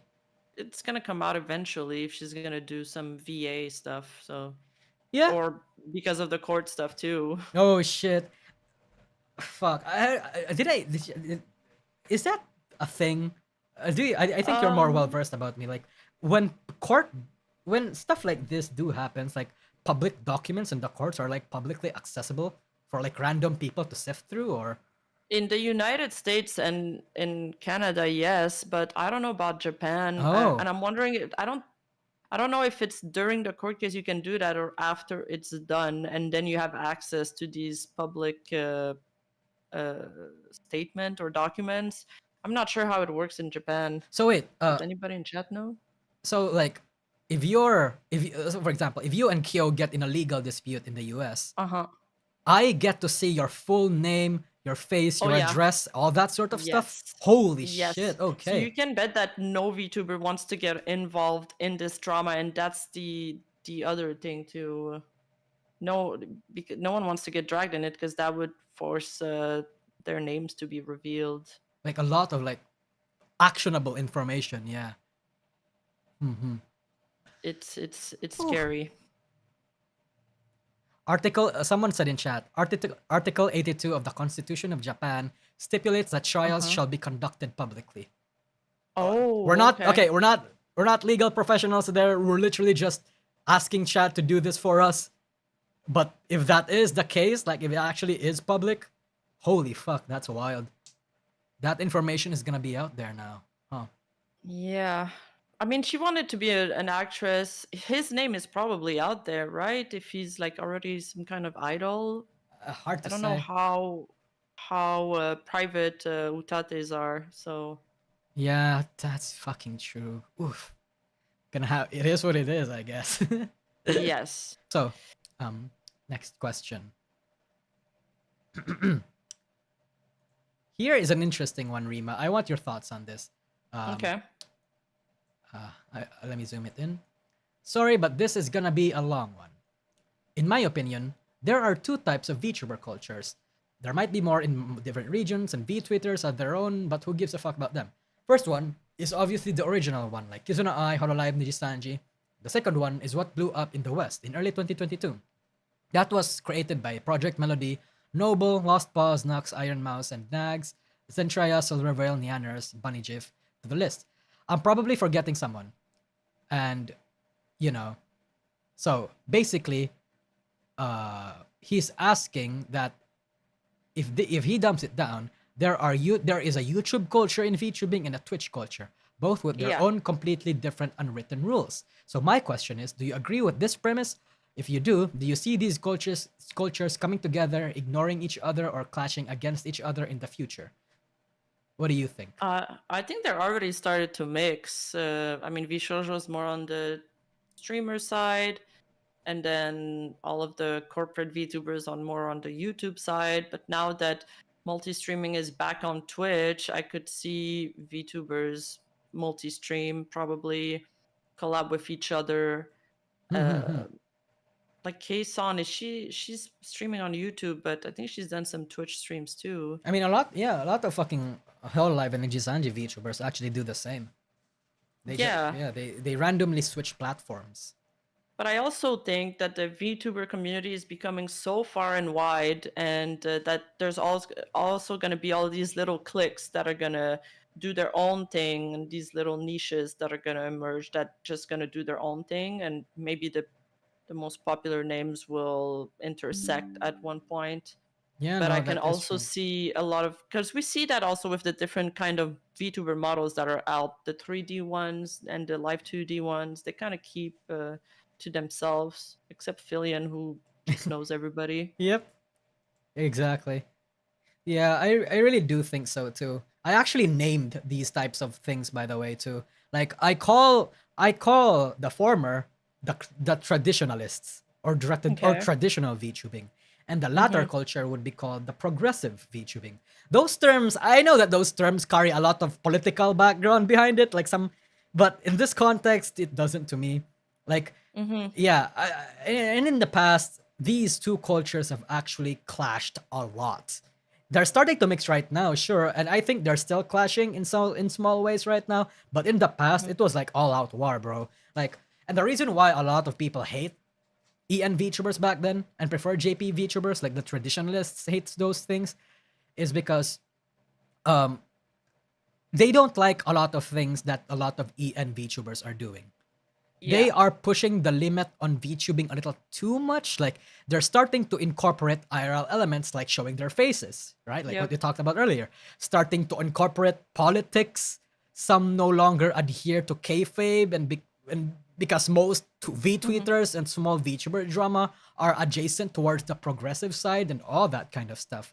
But on the other hand, some progressives, fans of the progressive VTubers, are also don't like the traditionalists because of stuff like idol culture, the higher percentages of parasocial fans, unicorns, gachis, and all those sort of stuff. Yeah. Like, And the secrecy. yeah, and the secrecy and all these kinds of shit too. Like, EN VTubers are, I think, definitely a spin-off version of Twitch streaming culture plus Yep. VTubing. Well, Yeah, like Neurosama is often on live stream fail along with all the IRL streamers. yeah, exactly. These VTubers feel much more like live streamers. Yeah, for the Twitch audience. Yeah, no, that's true. And like, so But I wouldn't. also a lot more edgy. Oh, The traditional ones are a lot more sesso. Like they have like this clean image. Even though they would do lewd jokes, it's not the same. I don't know how to explain that. I think you called it toilet humor at one point. oh, wait, you mean like the Twitch side or like the? Yeah, the Twitch Yeah, side. the Twitch side. Yeah, Yes. they definitely do. That's actually a lot of a lot of. That's what a lot of like traditional fans criticize EN VTubers for. Like, a lot of their humor are basically like, toilet humor, and a lot of people don't like that. Me personally, I don't really give a shit, but it's like, Yeah, well, Hololive used to be called Aerolive, so no, Hololive had their lewd side too no, at one exactly. point. So, like, yeah, I wouldn't also assign this conflict as a language barrier, but more so like a cultural barrier, like a cultural difference. Yeah, it kind of boils down to that. Obviously, there are details that I kind of don't want to get into, but that's the rough gist of it. Where do you think you fall onto, by the way, Rima? Are you more so? I think I get the feeling you're more so towards the centrist side. Like, you're in the middle between both, but where are you leaning towards? Well, I just feel like I'm a YouTuber with anime avatar. So you don't Like I don't think I'm actually A I don't see VTuber. myself as a VTuber. Yeah. Ah, shit, you're a VTuber, Rima. Chat also Yeah. people God also damn it. gaslight me with that one. I refuse to call myself a VTuber or a PNG tuber. I'm just some guy that covers VTuber drama and like talks about stuff that happened here. But nope, Apparently Yeah. we're VTubers. Oh, we're VTubers. All right. All Yeah. right. Mm-hmm. Yeah, I think I'm between. I mean, I don't live stream that much. You're getting there, maybe. Yeah, I actually told Chat and Rima about this too. I kind of wanna making live streams. It's just way easier than spending fucking an entire a week or so cooking on a goddamn video and it having the potential to fail, you know. But live streaming Yeah. it, just pulling up the screenshots, is like it's just so much easier. Yeah, obviously I need to prep, like do my due diligence and my research. But that's not even the hardest part. The hardest part is fucking editing it and all that kind of shit. Yeah. So yeah, next next question. I feel like Mm-hmm. we feel like we've tried to harp on this too much. Also, by the way, chat, I've only took up the questions in my Curious Cat that are interesting. So there are a lot of elements like there are a lot of like goofball questions like whether or not if fucking Pecora would kill me, would like to kill me, would I let her, stuff like that. Yeah. So I kind of just ignored that. I kind of if I wanted to do a Q&A with Rima, I might as well make interesting questions or choose interesting questions, Nosagi had more streams than Gura last year. No. No way. way. I actually do believe it for some reason, but yeah. Fuck me, man. So would you? No, I won't. What the fuck? Stay strong, chum bros. True. So, Rima, kind of an easy question, or rather, I still think it's interesting. What are the pros and cons about having having a ton of unicorns? And to add on to that, do you think it's worth having a lot of unicorns? The pros are probably money and like extremely loyal fans. The cons is freedom, not being able to talk to males, and I mean we've seen it recently with the whole this summer event thing where Fuamoko was reacting to, and they became quiet. Yeah. When Holostar came in because they had to do probably I'm assuming all of that they had to do a split-second decision, and they panicked. They kind of felt panicked. like if yeah. they reacted too much, people would give them flag, and now they didn't react enough, and they're still getting shit on. So there's no winning really with unicorns. Yeah, no, that's true. But I feel like, It's but why do people? I feel like it's a universal fact that having a lot of unicorns is not worth it, or especially yeah. in the long term. But why do people Yes. still do it?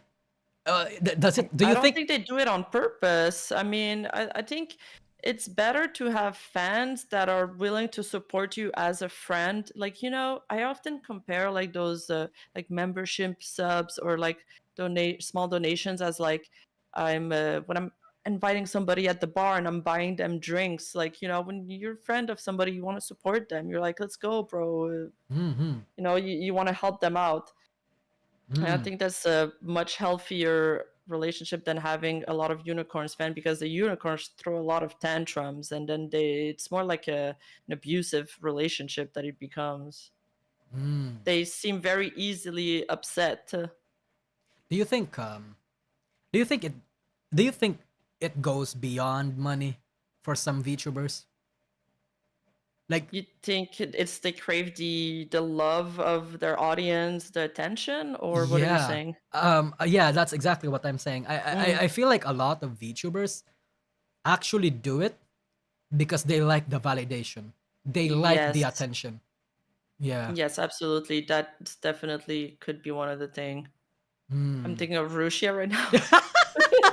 No, Off the top no. of my head, she's kind of popping as an image. Yeah. No, I- sorry. That's valid.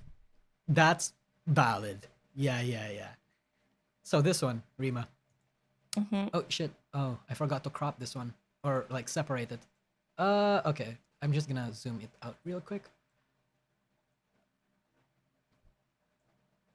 Oh, okay, never mind. I think we already answered on the first question about people hating on EN VTubers and preferring GP VTubers.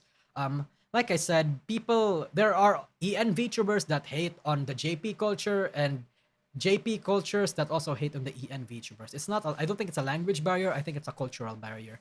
Like Did you? I didn't know that GP people hated on EN no. people.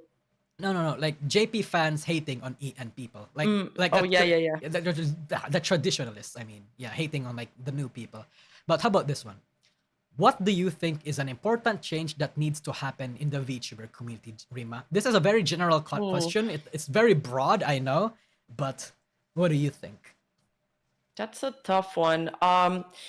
First of all, I think we need to stop gatekeeping people. Like, I don't get the gatekeeping aspect. I also don't get it in anime.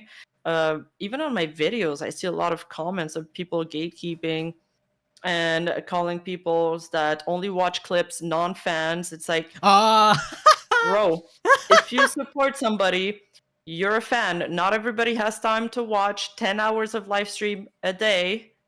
And yeah, no, that's true.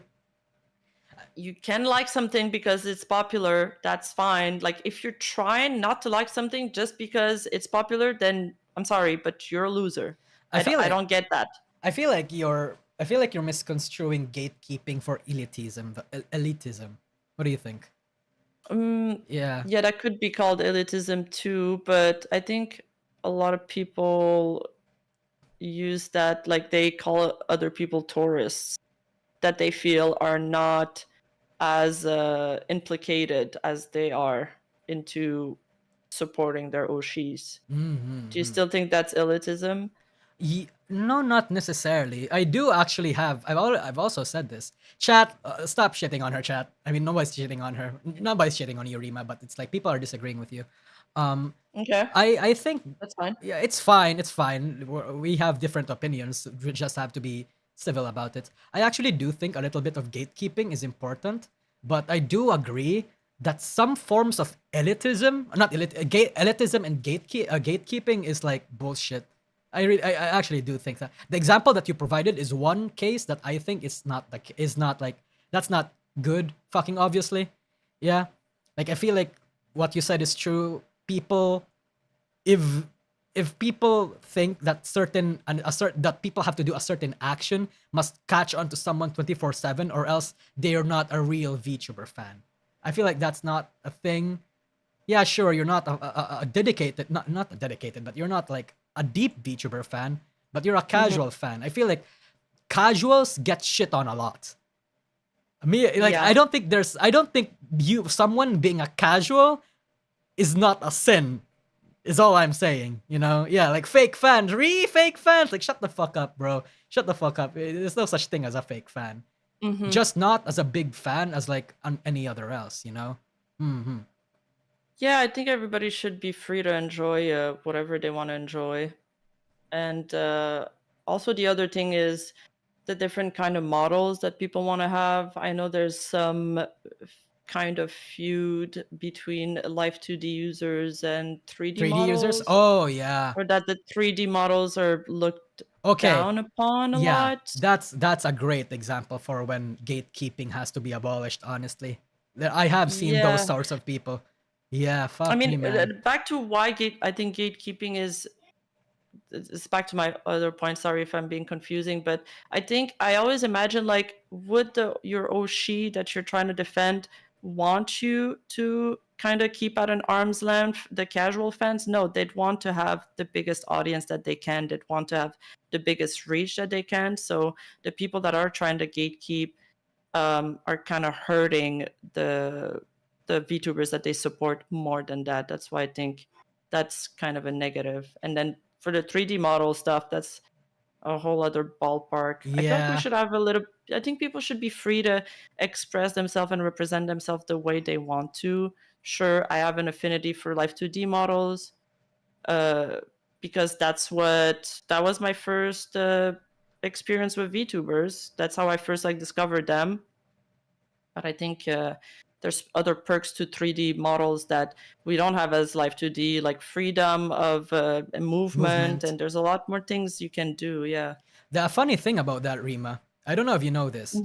Back in the Kizuna Ai era, it used to be the fucking other way around, which is interesting, right? It really just feels... Yeah. It really is just... Okay, so for some historical context, back in 2016 to 2018, people used to gatekeep live 2D VTubers and think that the 3D VTubers are the actual VTubers. Fucking live 2D, now fuck off. You're not a real VTuber, stuff like that. Yeah, it used to be the other way around. And now, it's exactly what you said. And now, some people are not really liking 3D VTubers, and some are even not. They think that just because they think that Live 2D is better, they start shitting on that certain VTuber. Like, they shit on certain styles and stuff. It's actually weird. Yeah. Do you think that's part of human nature to have this reaction to things? Yeah, no, I think so We too. keep seeing it happen. Yeah, I do think so. Human nature, I think it's in human nature to be defensive of the things that you like. So if you like Yeah. a particular thing, let's say you like a particular culture, and you've always wanted it this way, this is perfect for you. You've learned with it, you grew up with it, you are into it. But then, in by some uncontrollable factor, right? The world changes. Change Yep. forces the things you like to no longer be the way you wanted them to be, and you get defensive about that. I feel like that's the cause for many other like problems, not just gatekeeping and elitism. So it's fear? In a way, it's the fear of change. Yeah, it's the Okay. fear of change. And I mentioned this in a past video too. I think that's the reason why I a can lot, agree with that. yeah, I think that's Yeah. that's a lot of reason why people generally dislike it when things that they like get tampered on. But me personally, I don't. That's has happened to me too, by the way. Like the things that I liked have been tampered and have been changed, but I no longer have the same hostile reaction as I used to. I used to be a kid back then, so I do understand. I used to like fucking call out people, like fucking not necessarily make death threats, but like make all sorts of shit about them. Of course. Yeah, Yeah. I mean, yeah, we've all been through this phase. Yeah. yeah, but the more I learned about that's just how people work, That's how I work. Yeah. That's how my brain is wired to think. The more I learned that that's just human nature, the more the more I've like repressed that feeling, the more I started to understand or see where people are coming from. So Yeah. yeah, that's why I do sympathize with some people when they do gatekeep. And in some ways I agree with them, but obviously there are cases where gatekeeping is not allowed, where elitism is not where gatekeeping is cringe and elitism is cringe and all that sort of stuff. It's I basically mean, I yeah. understand them. I don't Yeah, necessarily agree with them. Yes, Yeah, yeah. but if you have the conscience to see what you're doing and to stop yourself before you actually act on it, then having those thoughts is completely fine. Is what you do with those thoughts that's can be negative if Yeah, you no. decide to take negative actions. Yeah. Just be fucking civil is all. Yeah. Yeah. Just be I mean, I civil. kind of just let other people live. I kind of have like this ideology that let other people do whatever the fuck they want. Yeah, no, that's true. That's true. That doesn't.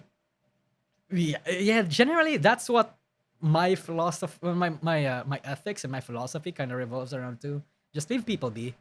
But obviously, Yeah. if they start harming other people and like they harm a crowd or stuff like that, yeah, maybe that's when you need to step in, or maybe you need to call them out, stuff like that. Yeah.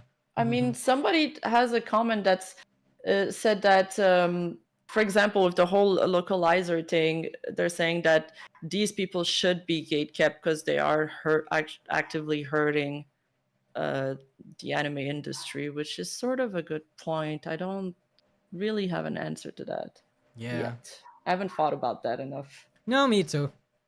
A lot of people. I haven't. It's not that if we're not really invested in that. Is all I'm saying. Yes. Yeah, it's like I don't really care. I don't really even watch anime anymore. So it's like, No yeah, time. yeah. At the end of the day, Only the right? grind. At the end of the day, right? You get invested, you get mad, and you get like, let's say, emotional over the things that you care about.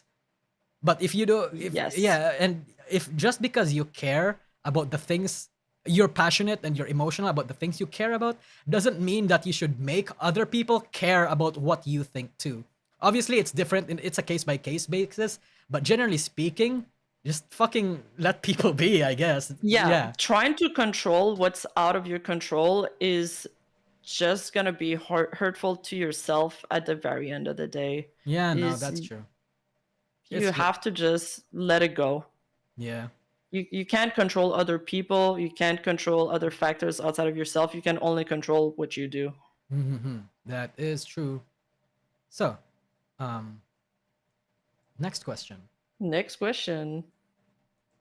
Oh wait, this is the right one. Oh wait, no, this isn't the right one. What if happens? Okay, let's not answer that. Wait, do you want to question this? I feel like we're gonna. What happens if Iron Mouse leaves V Shoujo? I feel like that's a very basic The question. world explodes. Yeah, but that's not really. So- That's not really a fucking. That's not really a interesting question. I feel like the question is obvious. V Shoujo gets crippled. I don't necessarily think they're gonna die, but more internal morale is probably gonna be low. Not that I think Iron Mouse is gonna leave V Shoujo. I don't think she's gonna leave. Yeah, Yeah. at least until the contracts get bad, I guess. Yeah. Mm-hmm. Yeah. What are the chances that Pomu and Mika joins the shoujo? You want to go first or? Yeah, sure. Mhm. Mika, there are very, very strong implications that Mika. I was gonna say that. Yeah, it's like, Yeah. the people, the things that are out there. It's all indicating to the fact. It's all an indication that Mika will most likely join V Shoujo. Pomu though, I'm not so sure because there's not really that much evidence or slip-ups or any other indicators that it might happen. There are light, let's say light alludations, like some alludes something to it lightly, but I'm more so thinking she's either going to Hololive because of her idol-centric interests, or that she's going indie. Or she's just actually going back to college. Yeah, she said something that she wants to study. I mean, we can only go off on what we she know. said, kind of. Yeah, what we know, or else it's all just assumptions. But Mika and Mista used to be like this huge collab duo, weren't they? So yeah. Wait, they were really close, so it would make sense. Okay. Do you know about the whole thing where Mika and not Mika, Mista and Mika got like actually harassed by like fans, by like crazy people? Shippers? Or No, like fucking parasocial gachis. because they thought they were dating? Something like that. Yeah. It I could actually. see that. Yeah, it actually happened. It actually. I wasn't aware of that. I mean, it happened to. You are aware of the whole fucking Vox and Reimu drama too, right? Yes. Yeah. Yeah. The I opposite. did cover that. Oh, the opposite. Oh wait. What do you mean the opposite? What do you mean the opposite, Demo Binger? People Yeah. harassing Mika. Oh, I think it was people harassing Mika, like the unicorns harassing Mika because of. Weren't his they saying that she was she was piggybacking on Mista's popularity? Yes, Yeah. that. I mean, they say that for a lot of stuff though. Like they even said that for Shoto at one point.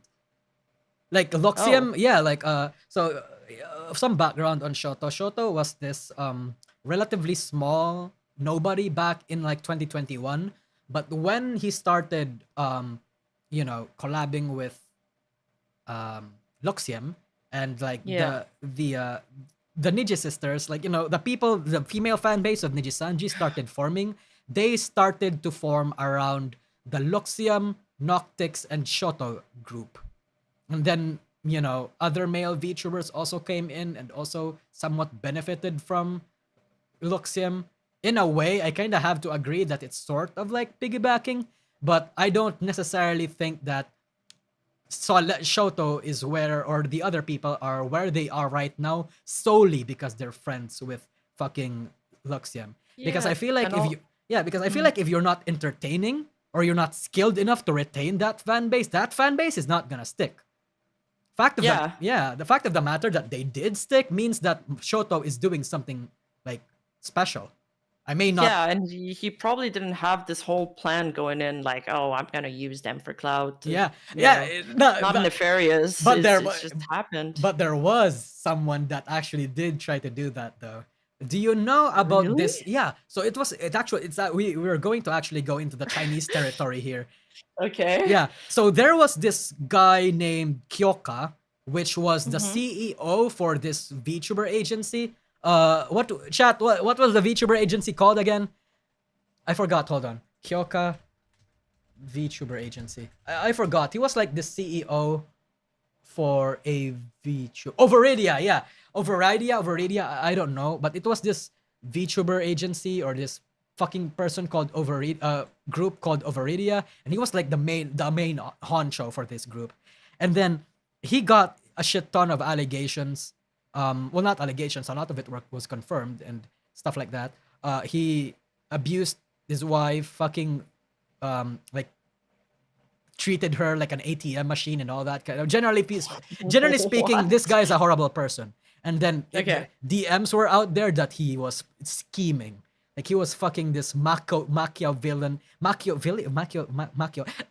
kind of people that scheme. Machiavellian, yeah. yeah. Scheming that he was gonna take advantage of Luxium. He's gonna be all around their looks. They're gonna take advantage. Yeah, there was gonna be all around him. He's gonna orbit around him. We're gonna leech off of the Luxium. We're gonna get big. We have all these plans, stuff like that. And yeah, so now Luxium fangirls fucking hate him now. But how did that come out? Oh, it was because his ex-girlfriend or like a previous lover like outed him. Dude, it's always the previous lovers. Yeah, man. I mean, hey, we There's have a leak, it's from them. It's right. Hey, man, we have the fucking Mafumafu drama right now. Yes. It's always gonna be the fucking the ex-lovers and stuff like that. The people, generally people that you're wrong.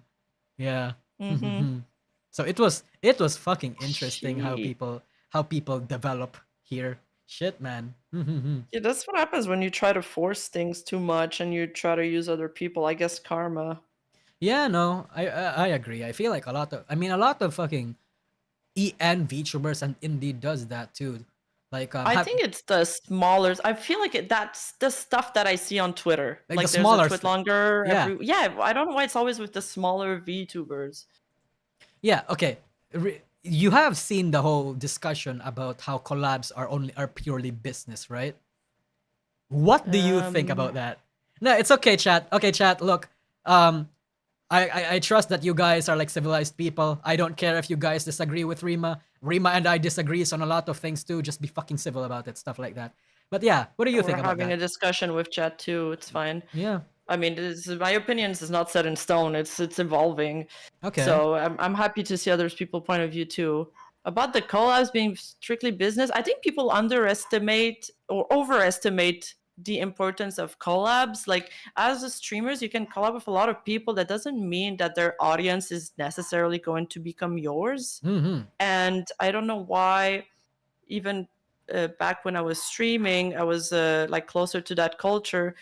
People really care about the hosts and the raids and the collabs, but I don't think they're that important. I think you can just grow a lot more just doing good content. Like content is king, in my opinion, for growth. And then if you start doing well, then people will want to reach out to you. And I think it's just better to collab with people that are like-minded and that you actually enjoy your time with, because people feel that. They feel when it's forced, and they feel like when it's natural. It becomes awkward if it isn't. Holy shit. Yeah. Yeah. No. It's just that, yeah, I do agree. There are like a lot of indie VTubers out there that like they gun to get into collabs with big VTubers. I have seen a shit ton of small VTubers like not just complaining or like, but also like thinking that, oh my god, if only I could just collab with a fucking V Shoujo member right now, I would be fucking Yeah, I'm made.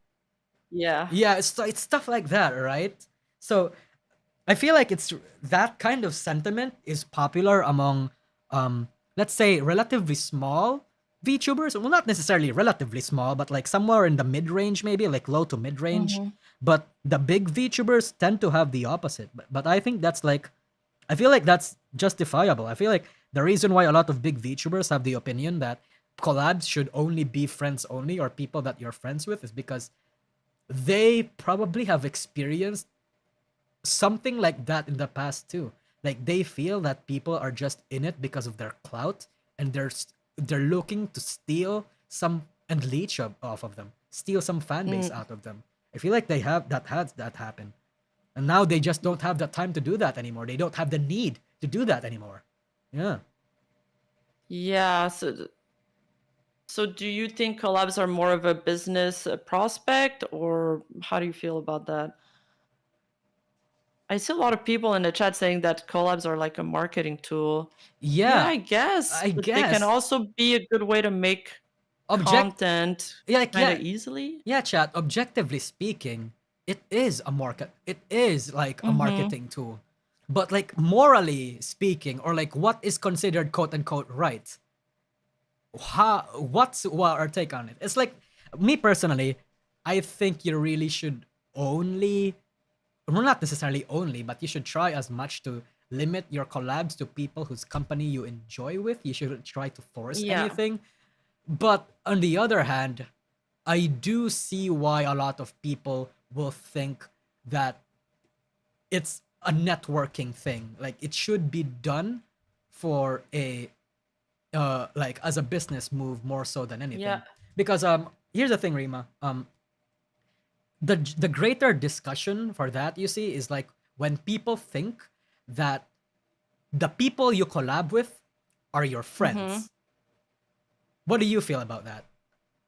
I mean, I actually don't see why you couldn't mix both work and friendship, because in a lot of jobs, especially freelance job, there's this thing where you need to go out and you work with people that are your friends a lot, or you get hired by people that you know, because people would rather work with somebody that they know than a stranger, because life's too short to work with strangers and to work with people that you don't have fun with. Mm-hmm. Um, so it's not necessarily a bad thing. Again, I think like as long as you have good intentions going in, what other people think about your goals or whatever assumptions they make about you, that's kind of none of your business, as long as you think you're doing the right thing.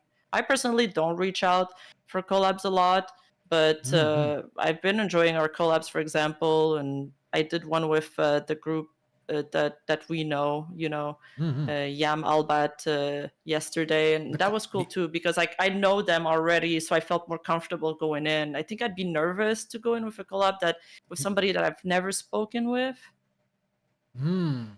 Yeah, that's like wild. I don't know how you can do that too, honestly.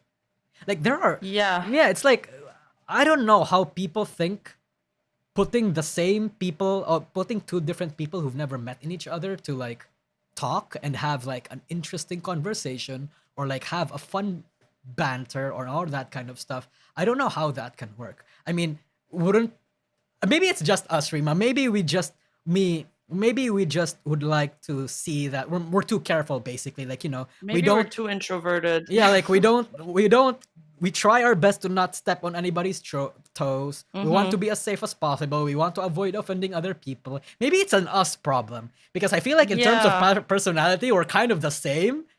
But Yes, we are. yeah, so but like we're not like massive social people, but they could have a different outlook on it. So maybe at the end of the day, it's a case by case basis. Yeah.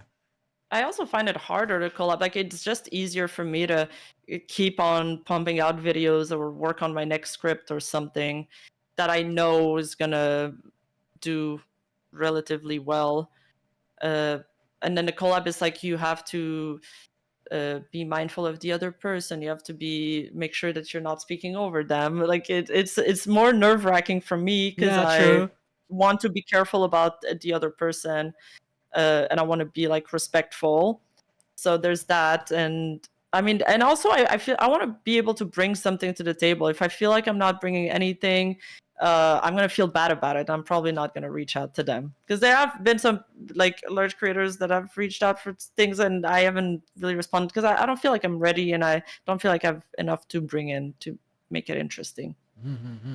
But then at the same time, especially if they're the host, you also have to try your best to not like steal the spotlight too, right? Stuff like that. Because apparently Yeah. that's disrespectful. Oh yeah. I don't get it. I don't see the logic behind it, but I guess people think it is hard. Oh, okay. Yeah. Someone in chat said collabing wouldn't make you friends, but collabing can lead to friendships. Just don't Yes, public. that is true. Yeah. So it's just an opportunity to make friends. Just don't be publicly butthurt if a collab doesn't equal friendship. I feel like that's a good take. I feel like that's an Yeah, objective. that's a very good take. Yeah, that's an objective thing. That's an It's objective true. assessment. Yeah. It's true. It's an opportunity to meet somebody new and to make new friends. So maybe we should be more open-minded about this. Yeah, no, I mean, yeah, true. I mean, hey, not to suck our own cock, toot our own horn, eat our own cum here, but I feel like we're generally much more open-minded than a lot of people in the VTubing industry, bro. Holy shit. Yeah. People out here are like fucking people in the at least the things that I've seen on Twitter and like some people that I've known, they're like very let's say they're very close. They're very like they're in their fucking opinions.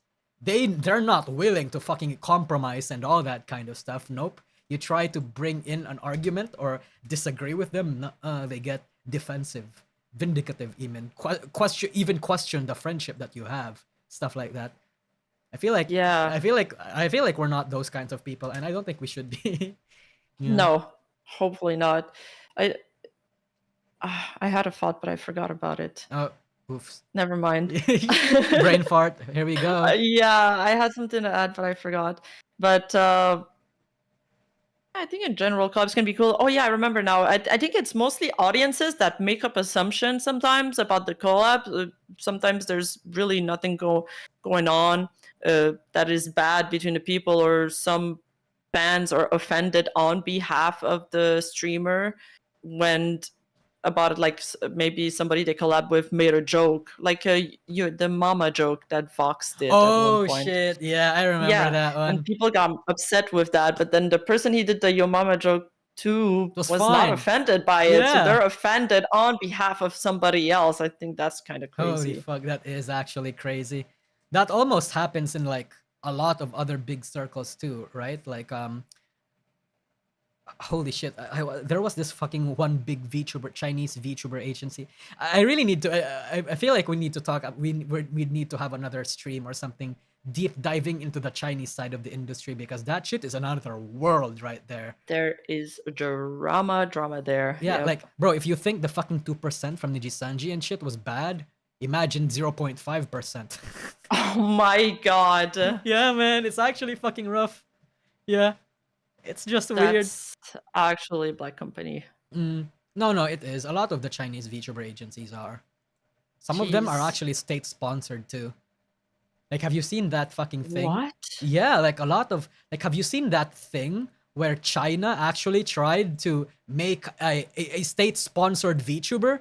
Like, a VTuber that's supposed to, like share or preach the value of socialism and all that kind of shit. And then I can totally believe that. Yeah, I can totally believe that. And okay, what do you think the reaction was from the Chinese people? Do you think? I feel like they would like that? Did they riot or? No, they fucking rioted. Yeah. They fucking canceled. Yeah, which is surprising, right? Which is surprising because we've been led to believe that China is generally like pro-government, all these kinds of shit. But then I see stories like that, like the fucking Chinese netizens were like shitting on the Chinese government. It got so bad that China had to scrap it. They actually canceled those VTubers because it got so bad. No way. Yeah, man, it's actually real. It's actually real. It's actually so fucking weird. I need to know more about this. Yeah, you can research this after. Yeah, you can Google it if you like. It's actually out there. I've talked about it a lot in like previous streams and even mentioned it offhand in some of my videos. It's out there. It's actually just out there. I'm surprised. I mean, I know some Hololive VTubers like represent some like they're the ambassador for tourism or something in Japan, like Mori, Gura, and Wally, Risu, stuff like that. Yeah. Yeah. I mean, is that state sponsored? Or I mean, I guess it is. Right? I mean, they're the ambassadors to the Ministry of like tourism or something. So yeah, it was Miko. Yeah. Oh yeah, I guess that technically means they are state sponsored, huh? Yeah. They gotta appeal to the young people, you know? Someone just told us, Rima, just don't be cancelled by China. As if we didn't make like fucking long videos shitting on China already. I don't think we can go to China anymore. I mean, I don't know. Maybe they don't know our alter egos and we're good. Hey man, I mean I can go I'd to be China scared to probably. go. Yeah, I mean Oh, yes, you can. yeah, I You're, can. aren't you? Shh, shh, shh, hey, Yeah. hey, hey. Wait, I think I Mm. already told chat. I already told chat. Yeah, I'm like, have I? I don't know if I told chat. I have like, I think you have yeah, I have some in your Chinese. Coco video. Yeah, I have some Chinese fucking relations in me, chat. I went to a fucking Chinese school. Yeah. Oh, okay. Well, Do you speak it? it's actually not a Chinese school. Okay, I don't want people to misunderstand. It's Mm. not a school from China, but it's like this school that's in collaboration, like state collaboration with China. So it's like a state-sponsored school in a way. So something like that. Yeah, that was where my high school was.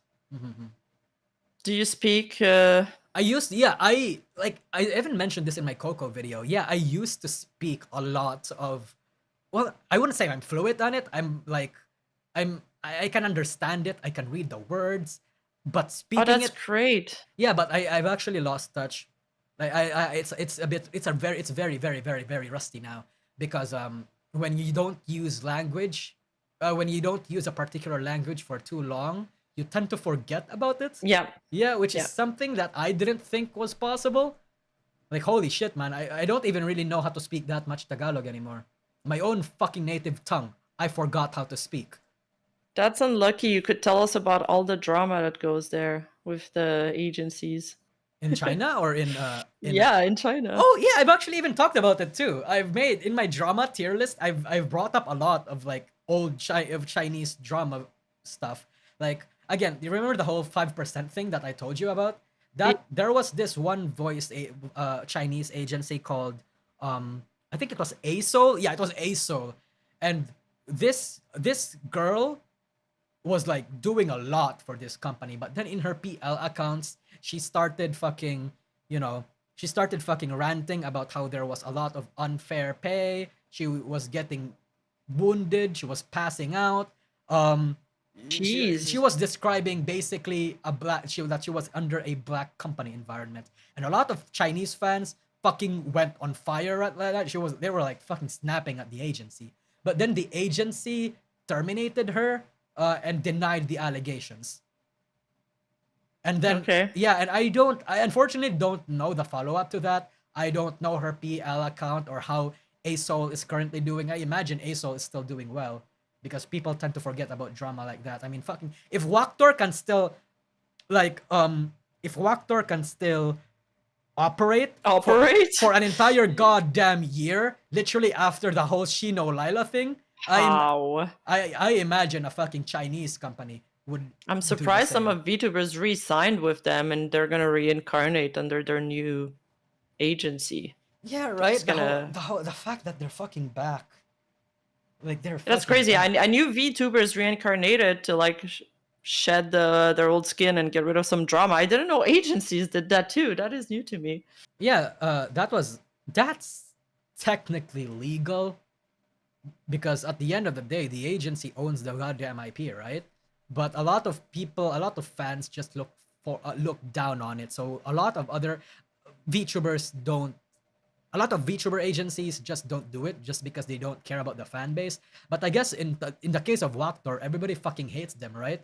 So the fact that they're just reincarnating other VTubers and pulling out zombies, I guess that's like a lot, not necessarily a Hail Mary or anything, but probably something like they've stopped caring about what the fans think and they're just doing it to earn money. I mean, I hope that the fans hate them. I know that there's a culture of company stands. Like I've been studying or watching a lot of stuff on idol culture, and some fans are bigger stands of The like the company. labels the company themselves than the talents. And that's something I don't understand. But I'm wondering if there's some Walker stands. That I don't know. Probably not. I hope not. I hope that's not. Yeah. wild. But yeah, that fascinates me because I imagine a lot of people in chat probably are stricken by the same too. Like I probably imagine a lot of people in chat right now absolutely stan and simp for HoloLive than a lot of other people. Like Oh, for example, do you if guys simp for Hololive more than the talents? Like, let's say that the Hololive threw their talents under the bus, would you side with the talents, or would you be like, no, Hololive was in the right? no, see Rima, people like to think that they would say a certain thing, but when it Mm-hmm. actually happens, they tend to do the opposite. Like for example, um, let's say just an example, okay, chat. I don't want you guys to start ratting. This is not true. Let's say fucking Iris.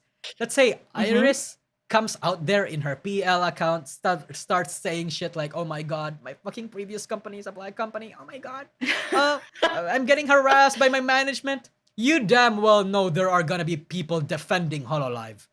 There are gonna be Mm-hmm. people that will still follow Hololive and will actually still simp for it, and not just simp for it. They would actually throw Iris under the bus because they would rather believe that Cover Corp was the good guy and stuff like that. Yeah. It's gonna happen. It literally is just gonna happen. They have a really strong image and public perception of them that they are the good guy, and Yago and HN are the mascot. So we do feel attached to them more, maybe, than other companies. Yeah, they do have this really wholesome image, like we're a family and Yeah, everything is great. sorry. Yeah, sorry. Sorry, fuck. I'm embarrassed. Too Yeah. much Jack Daniels. No, I'm just. No, I've been sick for like the past 4 days, bro. Oh no. These past few months I've been like rather sickly, but it's okay. Nobody cares. Yeah, no, 100%. I think in terms of at the same time though, I feel like that's what most other VTuber agencies need to do, or should rather do. Like ideally, that's what they want to do. They want to pull a Hololive. They want to be seen as this one agency that could do no wrong. And even if they did do something wrong, their hands were forced. Stuff like Yeah. that. That's the thing. That's the perception that a lot of other agencies need and would want. That's why Hololive is like universally considered to be like reputation-wise the best VTuber agency right now, right? Yeah. It's because they managed to cultivate that kind of reputation, regardless if it's actually real. Mhm. Like if that's actually how they operate, that's the principle of operating. It's still going to be a win for them. Yeah, it's difficult to achieve, but I can sort of see that coming or happening in the Face Connect with Sakana. He's been present a lot. He's got like his PNG tuber, and he seems really involved, like personally involved in the management of all of the girls that he represents. So I think they're getting there Yeah, too. I feel like a lot of I'm not necessarily saying that a lot of other VTuber CEOs are trying to copy Yago, but I feel like that's No, I generally think it's happening naturally. If you're, yeah. yeah, like a lot of people need, definitely like CEOs especially, because a Mm-hmm. lot of people in the VTubing industry. I think this is also a case where gatekeeping is necessary. By the way, there are a lot of like fucking Silicon Valley types in that wants to start VTuber agencies, right? Mm-hmm. Yeah, people that don't know jack shit about VTubers, they just want the money and the numbers associated in the VTubing scene. Because those fucking people, these fucking brain dead fucking businessmen, they see the numbers that Pecora pull. They see the numbers. They see the fact that fucking Pecora and these VTubers are like filling up the women's category in terms of streaming numbers and Mm-hmm. revenue earned. They want a piece of that pie. And what do they do? They start a VTuber agency. And then Yeah, but let me ask you that. Like, would you rather, let's say, okay, would you rather have a CEO that's like business savvy, or would you rather have somebody that just knows a lot about VTuber culture? no, here's the thing. It is also, I'm gonna spoil my next video, but that's actually my Uh, next video. Rima. oh, Yeah, my next video is like red flags you need to look out for in a VTuber agency and stuff like that. So here's the thing. When you're that kind of person, like you're someone that's like a Silicon Valley type, you don't know jack shit about VTubers, you need to do two things. Either one, start learning about VTubers, hire mm-hmm. someone that actually do know about VTubers, and have that person be like your right hand man, someone that can guide you, someone that Yes. can teach you. And the second thing you need to do is to shut the fuck up. You shouldn't be going out there and like let your fucking ignorance be shown to the person, to like the world. You need, Yeah. that's what you need to do.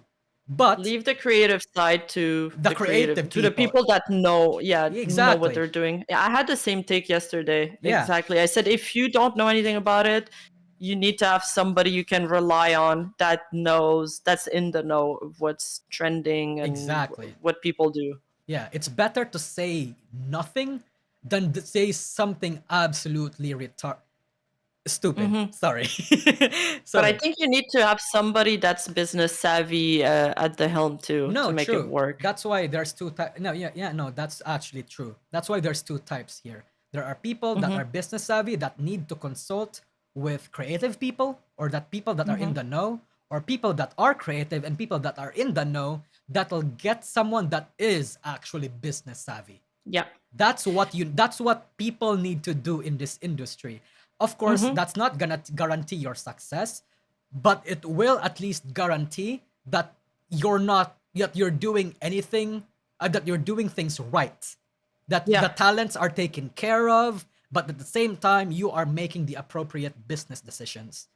That's like ideal, that there's a decent balance between both, you know? Yep. Stuff like that. I feel like definitely everything in the world, I think, all has to do with the delicacy, the delicateness of like balancing things out. Go one side too far, you're gonna fuck up, regardless of where you think that side is more beneficial. So you need to play around, stuff like that. Yeah, and even I think in the case of Whole Live with Iago, I think it's Achan who brought the idea of VTubing to him in the first place. They were like a tech company. Yeah, they were a tech company. Did you know that their first product was not actually Tokinosora? It was this fucking shitty ping pong game that got like fucking 1-star reviewed, bombed on like Steam. Yeah, it was actually funny. It's funny. There's like a cursed alternate reality out there that Iago where they never get into VTubing. Yeah, they never got into VTubing, and like Iago's company was probably being bought, but like by like fucking Mark Zuckerberg, something like that. Yeah, there's God. like there's a timeline out there where that happened. Abelia Watson managed to get something right. Holy fuck. Yeah, it's actually real.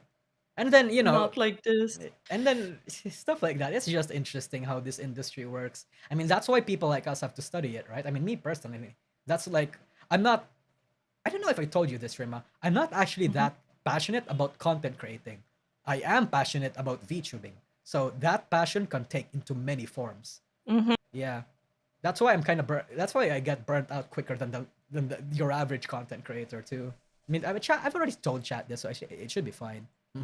I mean, you've been doing that for a while. Yeah, no, that's true. A lot longer than me is. Oh no, you're gonna feel it eventually. I just hope you're gonna. I just gonna hope you'll you'll manage to, let's say, mitigate the burnout a lot better than I have, because Jesus, fuck, when it hits, I try. Hits. Yeah. I try to do more passion projects lately. I think when you're a creative person, you just need to be able to be creative sometimes without thinking too much about what's gonna work, what's the algorithm gonna like, and what other people are gonna think. Yeah, no, and that's true. That's juggling all of that is very difficult. Yeah, it is. It really is. I mean, that's why most people go to fucking VTuber agencies, right? Because they want other people to tell those shit for them, you know? They just want to make content. They don't want to do with the technical stuff of it.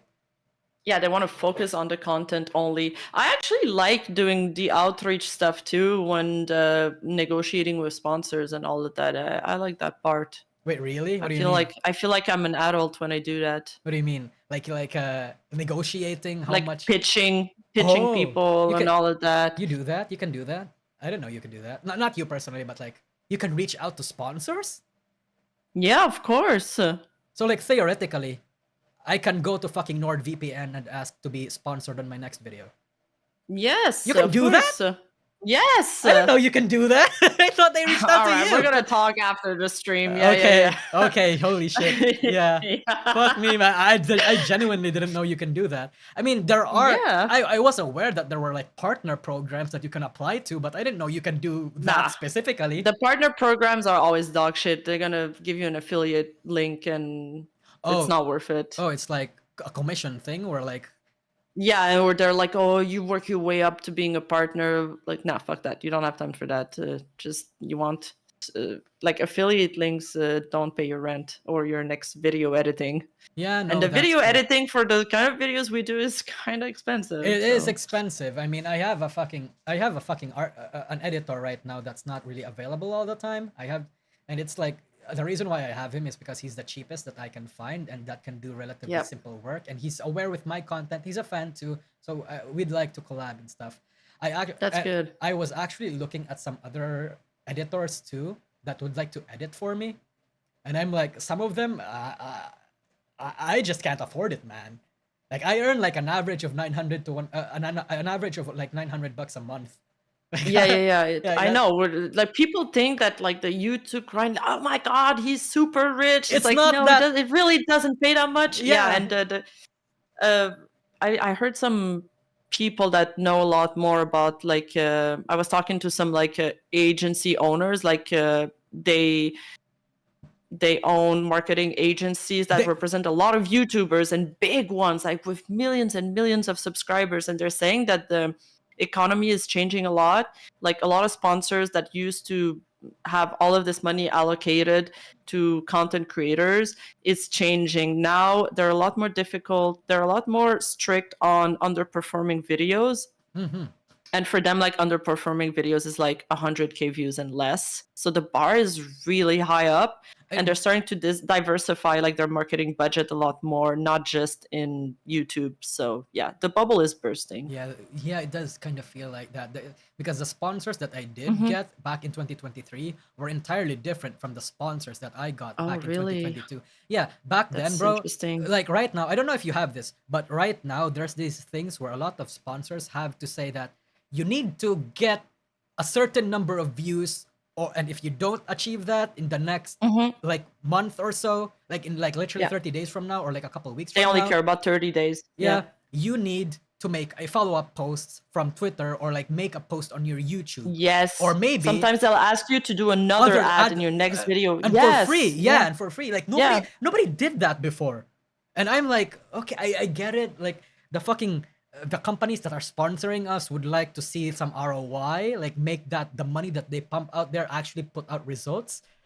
But fuck me, man. For us, that's like, they want to see results. Yeah, it's very, the grind's getting a lot harder. They're tightening the belts. I mean, I don't know if this is a result of like the economic recession or something. It might be, honestly. Yeah, it might be. The fucking But it's wars fucked up the economy a lot. Shit.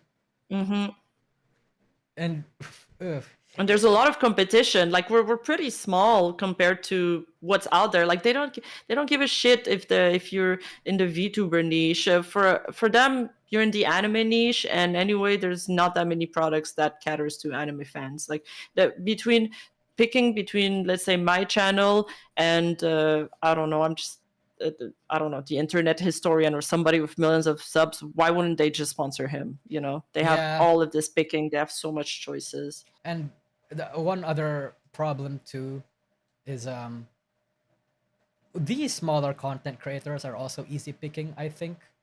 Like, yes, they're like, some of these fucking content creators, they don't know their worth. And sometimes if a certain content, this has been weighing on my mind too. If certain content creators don't get sponsors all that much, they tend to kind of like lowball themselves to sponsors just to secure one. I actually had to do that. I'm not gonna say which one, but fuck me, I had to do that because I was doing hard on a particular month. I had a hard time on a particular month, and I needed something. I needed a sponsor, so I had to lowball myself. It really sucks. Well, if you gotta put food on the table, you have to. Sometimes you don't have a choice if you don't have any options. But yeah, it is a race to the bottom when you keep undercutting yourself, for sure. It is. Holy shit! And that's the sad part about this. I mean, me. And the whole process of doing a sponsored video is tough. Like there's also a lot of layers to go through. There's a lot of approval process that often take time. Your video might get delayed because of it. Yeah. Okay, Rima. For a Mm-hmm. sponsored video, what was the longest your video has been delayed for? The Toa video was delayed by like a good 8 days, I Oh think. fuck! Really? Yeah, because it was Shit. like during the vacation and stuff, and people weren't around the office. I Oh mean, I my. get it, but the thing is, like, they That's they a weren't nightmare. ready to give the approval, but they also wanted stuff out like by a certain date because they always need stuff out by a Yeah, certain date. But they it's have like that with everything, even with my IRL jobs. I mean, it's like that. It's like they have deadlines. it's Yeah. yeah, it's go for the deadline and then wait for the approval. But you got to be ready just in case they're ready. You got to cover your ass like that, and that's just part of the game. Yeah, no, that is true. Shit. 8 days is a long. I was about to complain about my 5 days, but when you said 8, it's like holy fuck. Oh, no, 5 days is a long, yeah, but Yeah. it's counting non-business days too. Yeah, That's me the too. problem. Is like you need to count only business days but we work all the time. We can finish a video at like midnight. I've had revisions at like 3 a.m. sometimes. There But are obviously agencies they they don't work care. from 8 to 5. Yeah. Yep. There's no rest for people like us. I mean, they're not gonna answer during the weekend. Ugh, The corporate people. yeah, no, that's true. Yeah. Anyway, I guess that's really all about it for tonight, Rima. I haven't really. There's no really interest aside from what I told you, showed you that there's not really that much interesting stuff that people asked. Yeah. So yeah, chat. I'd like to thank you everybody for coming, and again, I'm going to private the video for a little bit. Don't worry, I'm going to re-upload it. I just need to like do stuff. Yeah. And as for Rima, again, thank you for coming into the stream too. Thanks for having me. Yeah, thanks for coming to the Q&A stream. Hopefully we'll probably, I don't know if you're up for a February somewhere collab again because it's my birthday and stuff like that. Yeah, I'd like I'm to have you on. down. But you said Yeah, you're for busy, sure. though. Didn't you say you're busy? I'll be back on the 5th or 6th or something. So Oh. I'll be back by your birthday, I think. Oh shit. Okay. Yeah, sure. We'll try to come up with something. Yeah, we'll vibe. Yeah. Anyway, chat. Bye-bye. See ya. Bye-bye. Bye bye. You say bye, Rima. Bye-bye. Bye bye. Bye.